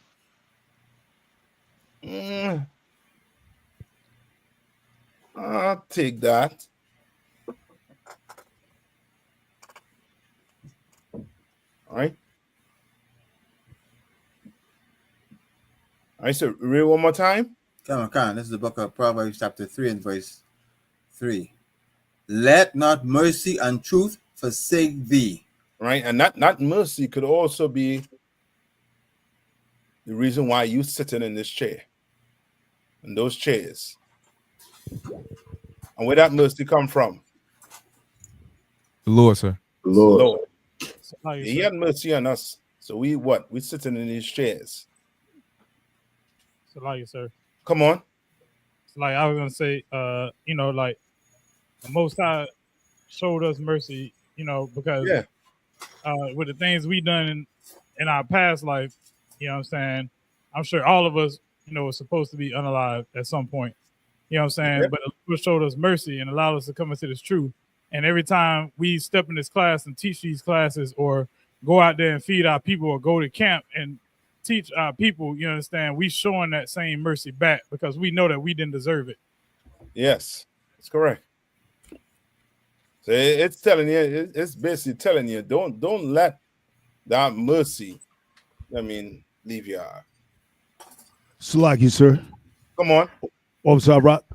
Also, that mercy, I just don't want to forget Yahweh Shah Mashiach is because, you know, the things that were supposed to have been done in our transgression against the law, it was, you know what I'm saying? He was the sacrifice to allow that mercy for us. And so in our hearts, we're supposed to keep Christ in our minds at all times because the things that are so difficult to be in the truth about, you know what I'm saying, like keeping the laws, wearing dresses or following orders by men above us, those are inconveniences, but yet there was somebody that was inconvenienced way more than any inconvenience that we could have on this earth, and that was Christ. You understand? If we remember the torture and the damnation and struggle that he went through, that they put him through from the Roman government, what they put him through, and putting him on the cross and belittling this man, the greatest man on earth who never sinned. If we actually put him first, we would minimize all the complaints we have about our selfish life and all our creature comforts and things we don't have on this earth. You know what I'm saying? So I just want to make sure that we keep that in mind. It's from the Most High, but it's through Christ that we get this mercy. Salakia, sir. That's right. That's right. Salakia, sir. Come on, sis. I just wanted to add to that comment that you made before when you were saying like you have to want to be in here, because I think it's really important for sisters to understand that you have to want to be in here separate from just pleasing your husband. You have to want to do the work. You have to want to be sisterly, see what you can do for the brothers, because a lot of times it's not really proliferated for the sisters to understand that you have your own walk when we're in the school. And if your husband leaves, you stay. So you're not here to just be with your husband. You're here because you have to be here because you want to be here. That's right. So I just think it's really important that you said that. That's right. And that's the pure. That's you being pure about it. You understand? All right. Now read on. Sir. Bind them about thy neck. Meaning what? Keep it close to you. Keep this truth close to you, Aquath. Read. Write them upon the table of thine heart. Meaning keep it up here. Don't leave out like some, old dirty bastard, and then go on the internet and then start to talk ill. Lord is not with that. That's you getting getting a what? You're going to get a what? By doing that. A bad reputation. Bad reputation. In Ecclesiasticus 10:1.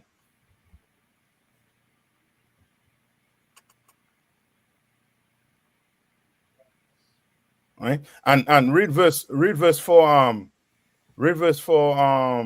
Akashka, and K1. Give me the Ecclesiasticus 10:1. Salakis, I just went to Ecclesiasticus. Yeah, just shoot back to the we had to get verse 4 in Proverbs. All right.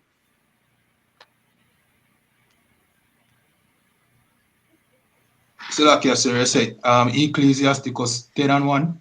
Yeah, Ecclesiasticus 10:1. This is the book of. Hold on. After this verse.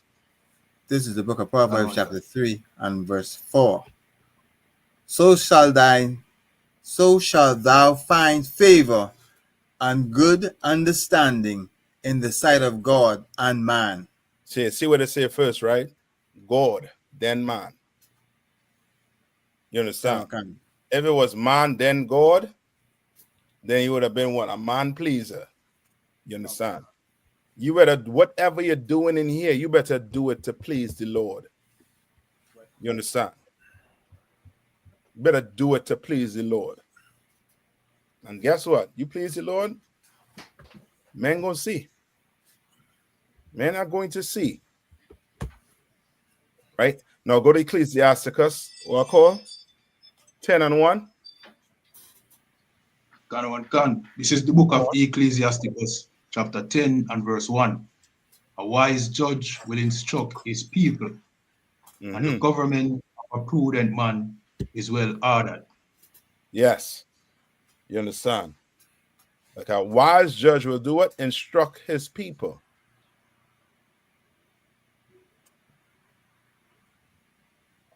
You understand? And if you following, right, you're gonna be what? These men gonna be what? Well ordered. Right? No, Salakia. He had one. It's Ecclesiastes, I mean to tell you. Salaki. Ecclesiastes 10:1. All right.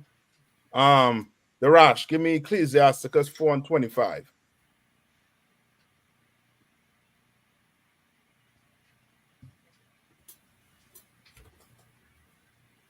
Okay.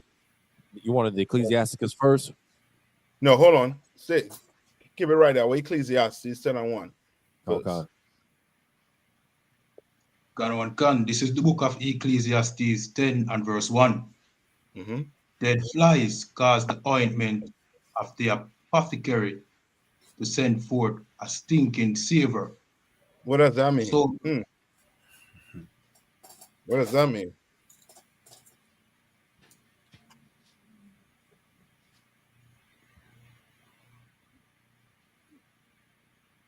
Anybody? Ecclesiastes 10:1.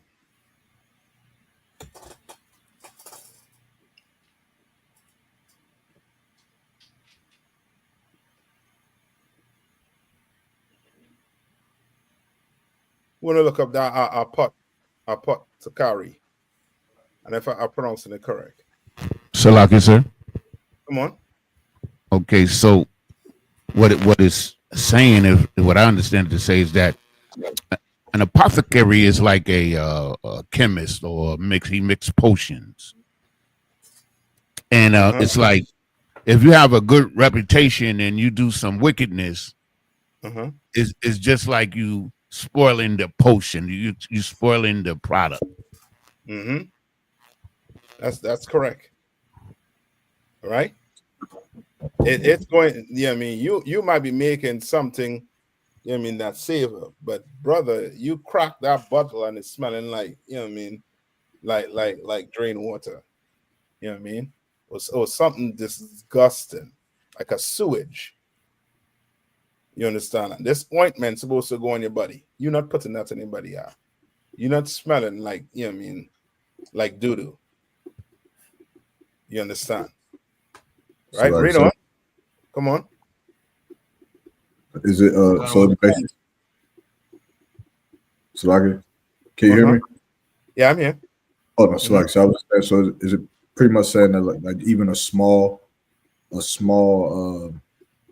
a small act can ruin your reputation if it's bad. Yeah. It'd be small. You know what I mean? But again, you know what I mean? Everything, you know what I mean, measured. You know what I mean? It could be small, you know what I mean? And it's still going to, you know what I mean? It's going to put a dent in it. You understand? And there's certain things, you know what I mean, you do in here. You know what I mean? You ain't getting that back just so, you know what I mean? You better wait until Christ return. You know what I mean? You got to wait until Christ return. You understand? You ain't coming back in here. You understand? So you better be watchful. You better, you know what I mean? You better stay focused. All right? Come on. Finish. Who reading Ecclesiastes 10:1? Finish it off. Can. So do it a little folly in him that is in reputation for wisdom and honor. You understand? You don't want that. You don't want that. You want to be that brother who has that you know what I mean, doing everything pure and right. That's what you want. Your brother offend you, what should you do? What's the right thing to do? Go to he and they alone. Likewise, sisters. Sister offend you, go to he and they alone. Do the right thing. Right? Read on.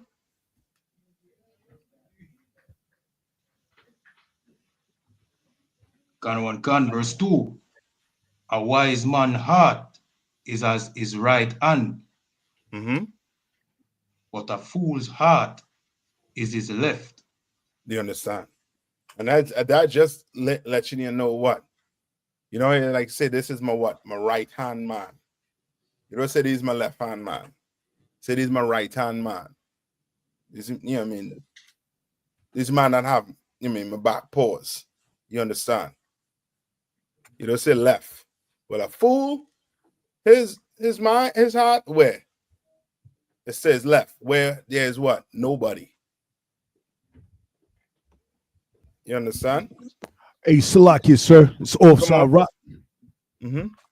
Okay, so we when we say go to him and be alone for you know, men and women, but like in relationships, right? Like in marriages, does it also? I'm sure it also applies, but can you just speak on that as far as is it? Maybe some wives, maybe some husbands feel like they don't have to go to their wife or go to their husband. They have an issue. They feel like that's just normal relationships. You're supposed to have gripes and beefs and issues and things like that. I just want to know, like, if you could just speak on that, please, Salaki. Okay, it's basically it's the same. You know what I mean? Ain't nothing different with it. You and your, you know what I mean, you with your wife, and you all, you know what I mean, arguing about, you know what I mean, anything. You know what I mean? Sometimes it may call for what? Marriage counsel. And then there's some time when your husband or your wife say, you know what, you offend me. Could you please stop doing what you're doing? Or please stop saying this. And you, being a man, say, nah, I could tell you this. That sister, she could ask for what? Call the camp leader and ask for what? A counsel.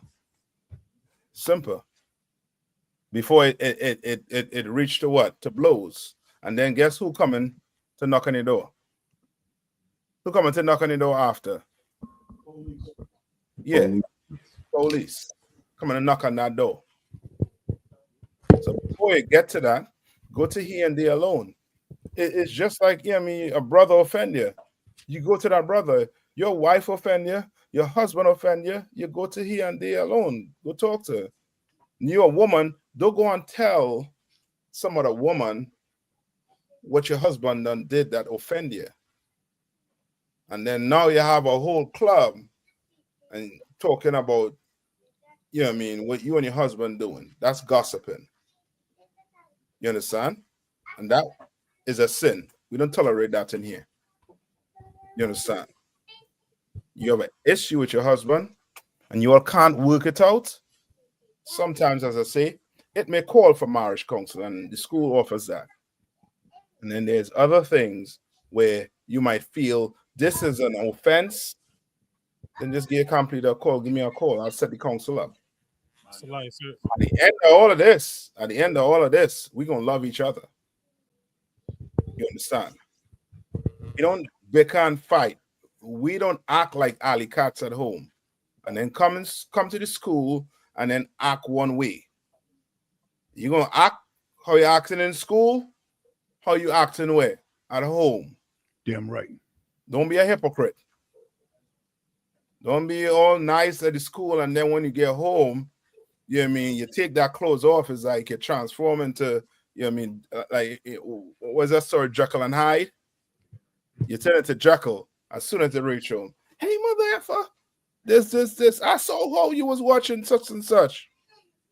And you'll start going at it like two alley cats. No, we're gonna stop that. Come on. It's like if I may add to what you're saying too, you know, and don't be like, you know what I'm saying, like Sakari, where sisters or brothers is scared to go to counsel or reach out to camp leaders and stuff like that and get counsel, because we see how that worked out for them, and we're not trying to have that in here. Yeah.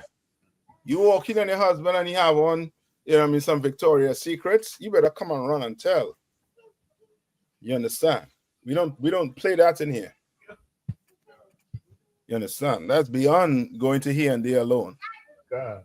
You understand? That whole pagan kit, that's beyond going to here and there alone. You better run and tell. All right? I hope, you know what I mean, that was, you know what I mean, good day. So Yes. Come on.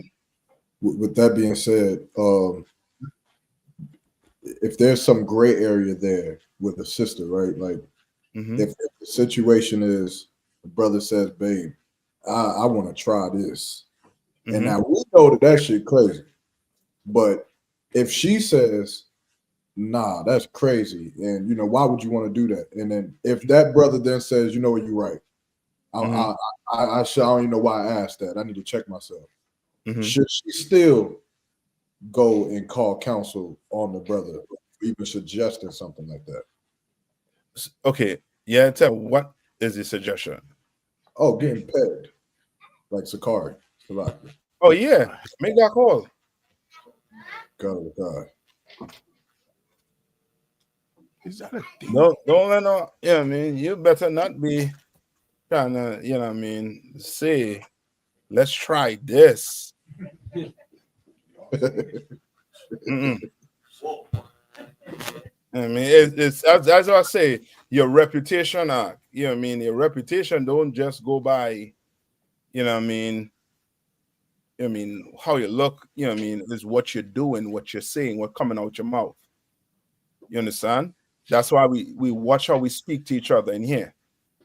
We don't just tell a man below us because he below us, you know what I mean, to go do what? Hey, brother, just go sweep the school.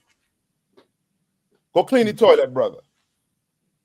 Hey, such and such. You know what I mean? Go outside and take the trash outside. No, we don't talk to each other. It's like, your brother, could you, you know what I mean, take the trash out? It's like, your brother, could you, you know what I mean, help me, you know what I mean, clean the school? We're going to be polite to each other. That's right. We're going to be kind to each other. That's right. Son? Come on.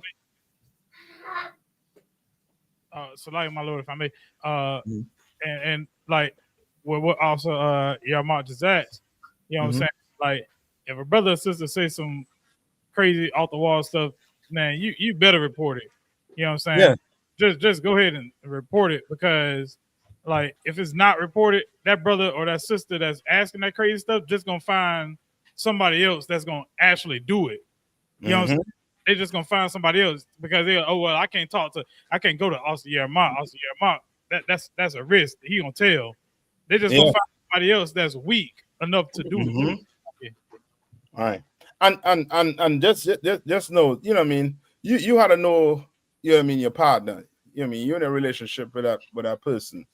You know what I mean? I don't know how you all, you know what I mean, get down.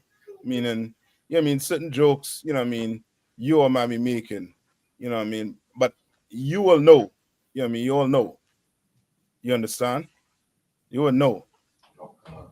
Come. All right. Give me the Ecclesiasticus 4:25. It's the book of Ecclesiasticus, chapter 4, verse 25. In no wise speak against the truth, but be abashed of the error of thine ignorance. Say that one more time. In no wise speak against the truth. All right, don't speak against this truth, man. Okay, a bad reputation. You know what I mean? You'll have brothers thinking, you know what I mean, coming up ways to deal with you behind. You know what I mean? You don't want to do that. Salaki, sir. Come on. It seems that this precept, if it was actually adhered to, we would never have any fake Israelite groups ever. Say that one time. I said if this precept was actually adhered to, we would have never had any fake Israelite groups. Yeah. Ever. Like that could never happen if this was adhered to at all. Yeah, you're correct. You're correct. And that gives them a bad reputation. Read on. But be abashed of the error of thine ignorance. Be what? But be abashed of the error of thine ignorance. What does that mean? Salaki, sir, I got the Merriam-Webster's definition of abashed. Mm-hmm. Need to feel uncomfortable, disconcerted, or embarrassed by something that has happened or been done or said. Yes. So what does that mean? Like, sir. Mm-hmm. To have some guilt. Yes. Be ashamed of your error. That's how you're going to fix it.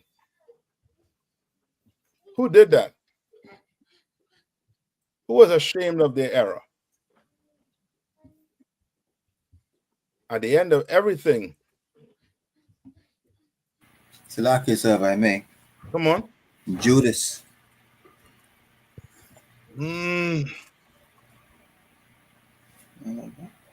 Okay. Yeah, but. Salaki. Salaki, sir. So you said shame of the error. Mm-hmm. Adam.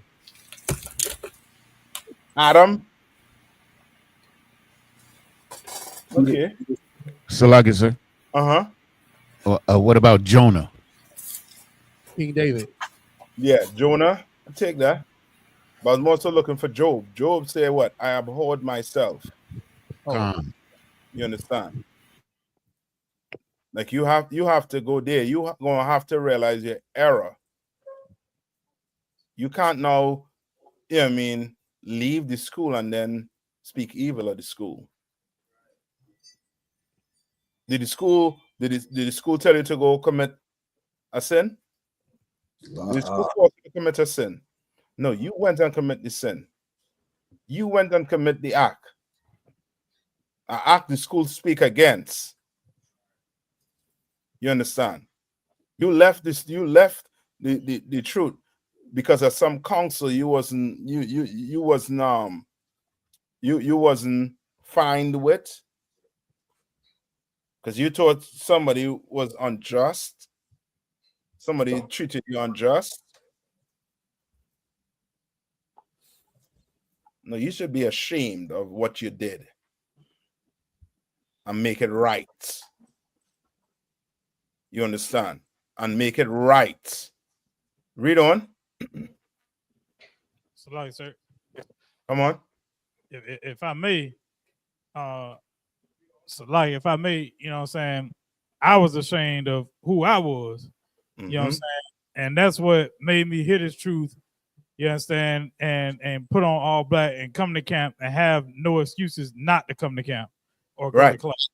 Yeah. We're gonna have to do it. All right. Read on. Verse 26. Be not ashamed to confess thy sins. Right. And then say it to who? To the Pope. All right. Or them priests. You understand? You do a brother error. You ain't no shame in what? Confessing to him. Read on. Enforce not the course of the river. Right. Meaning you can't, okay.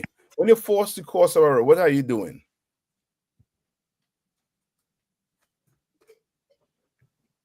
So like I said, come on. It's like you going along with the downhill spiral. Like, no, it says, and force not the course of the river. Slug, sir. Come on. Is it saying like don't fester with the sin, like don't let it sit to build up like a basically animosity, sir? So like it, sir. Come on. Just force, don't force the course of the river. Would Come it on. would it be like, you know, like the whole point of this is to like is it saying like basically like this was supposed to happen? This is the only way for you to change and to get better. Like the course of the river is the correction, the molding, you growing to be better. That's the way the river going. And you trying to go against the grain by, you know, fighting against that. Yes. Is that what you're saying, Nayathaq? Come on, sir. Yes. You don't want to do that. There's one way in. One way. You had to stay in here. You can't force that course to now. You want to change the way things is. You want to go commit this sin and then want us to what? To accept you? Nah. That ain't gonna happen in here. That is not going to happen in here. You commit adultery or you out. Don't force the course. Don't force the course at all. Don't force it. You do something. Right? You do some evil in here, you better not force it.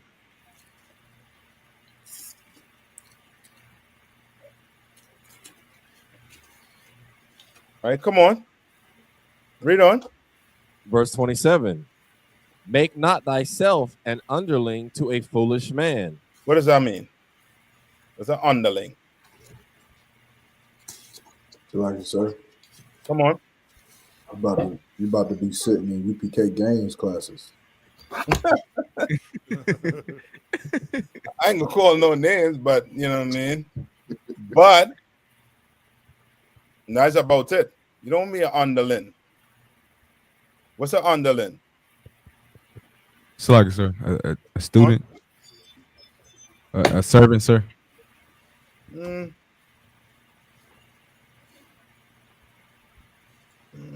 I'll take that. Right? To who? To a what? What type of man? Foolish man. To a foolish man. A man who is what? Not in the truth. You know what I mean? Now you're looking at Alex Jones and you getting precepts from Alex Jones. You're a fool. You watching IUIC classes and getting precepts. You are a fool. You a dummy. Read on. Neither accept the person of the mighty. What does that mean?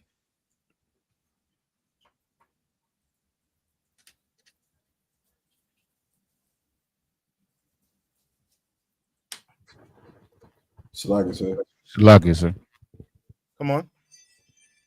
This pretty much saying like you don't want to be under the fool, but you also don't want to follow a person just because he looks strong. Okay.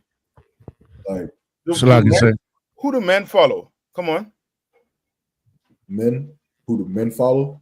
Yeah. Like in the world? Yeah. Who everyone else is following. The rich. That's it, Yanazar. The rich. You understand? The rich. So if I may, come on. No, so like I said, if I may, sir, I was going to say this is like a respect of persons type of situation here. Yes. Right? Now it could be twofold too. You know what I mean? Some of us look at the mighty man and think, well, yeah, he's strong, he will be in the truth. No, brother. Lord don't go by strength. Don't. You know what I mean? He didn't pick King David because he was the strongest of them all. Why he picked David? Because of his heart, sir. Yeah. David had courage. You understand? David wasn't, you know what I mean, that, you know what I mean, mighty, that strong man. You understand? But of course, it's speaking about the rich, but nonetheless, you can use it as that too. All right? Read on. Neither accept the person of the mighty. Verse 28. Strive for the truth unto death. What? Strive for the truth unto death. Strive for the truth unto what? Unto death. When you go to Camp Ark, you know what I mean? Where you live, just make your peace with the Lord, Ark. You understand? Get up in the morning, make your peace with the Lord. You're going to strive for the truth unto what? Unto death. And I'll read on. And the Lord shall fight for thee. And the what? And the Lord shall fight for thee. The Lord is going to fight for you. He's going to fight for you. These devils think they could oppress us for the rest of their life. They have something coming their way. Call a black man by the name of Jesus Christ. You understand? And all you have to do is stay the course. Stay the course of that river. Stay on that path. That's all you have to do. Sister, stay on that path. You understand? All right. I know we're up on the time. Let's go to one more. All right, just to make sure we understand this also. Go to Revelation 12 and 19.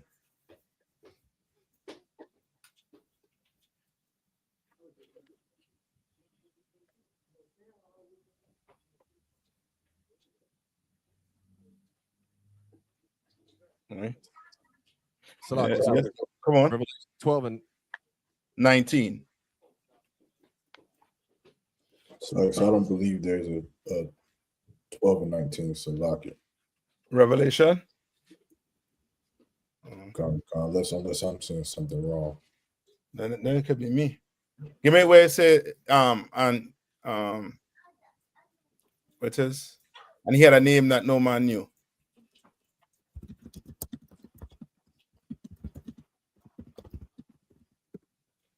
So I guess Revelations 19 and 12.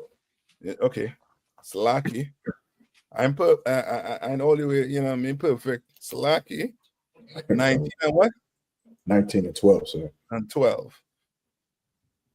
Come on. It's the book of Revelations, chapter 19 and verse 12. His eyes were as a flame of fire. And on his head were many crowns. And on his head was what? Were many crowns. You understand? Christ coming back to what? Take all these kingdoms. Come back and take all these kingdoms. All of them. You understand? Right, read on. And he had a name written that no man knew but he himself.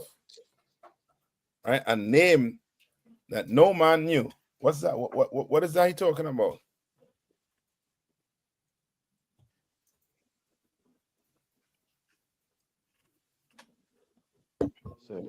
Salaki, sir. Salaki, sir, if I may. Mm-hmm. Okay, so we talking about reputations.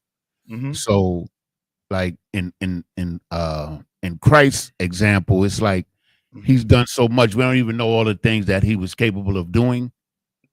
That's it, Giannis. Leave it right there. Leave it right there, Giannis. That's it. Give me John 21 and 25. That's it. All right, he had a reputation. Like, remember, Christ used to heal people and tell them what? Yeah, don't tell nobody. So you can imagine how much miracles he did. So like we said, whenever you're ready for the scripture, I got it. Go ahead. Come on.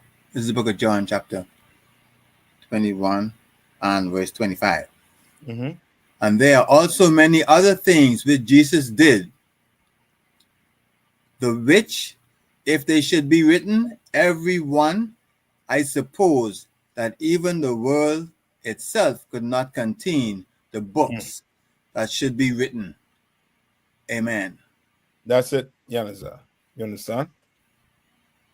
He had a reputation that no man knew because, brother, if they was to write it down, there ain't no books gonna be able to hold all the miracles this man done did. Christ done did. A black man by the name of Jesus Christ done did. All right. So with that, any question before I let you all out? And if not, I'm gonna pass the class to priest and officer Darashamat.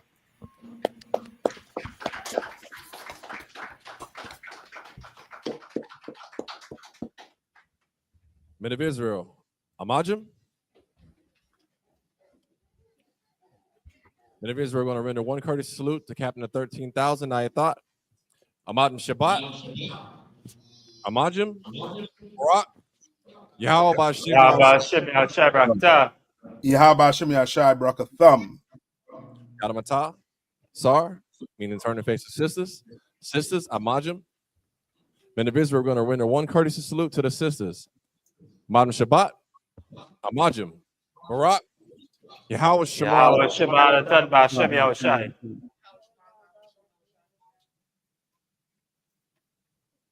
Yadamata means hands down. I.S.U.P.K security announcements. We are at I.S.U.P.K, started out of 1 West, 125th Street, Harlem, New York. Rule for new brother and sister. When a new brother or sister comes into the school, they are off limits for 6 months. They are to be saluted only. They are here to shed themselves of the world. If they need transportation, the teacher will arrange it. After 6 months, if a brother or sister has an interest in a particular person, he or she must get permission from the head to speak to a brother or sister. There's another 6 months in which the brother and sister will court each other. After this 6 month period, the brother and sister will get permission from the head to marry. Tithes, which is a commandment. Numbers chapter 18, verse 21. Malachi chapter 3, verses 8 through 10. Means tenth in the Hebrew, ma'ashra. 10% of every penny of any increase the Lord gives you, give to the treasury department or teacher. Priest fund, free will offering for priests, not mandatory. Whatsoever amount you would like. Upcoming holy convocations. We are in the Feast of First Fruits, started after the Sabbath of unleavened bread. Count 50 days. The closing is June 8th. If anyone wants to be a trooper in the school, start wearing all black, boots, shirt, pants, headband, and scarf. And with that, class dismissed.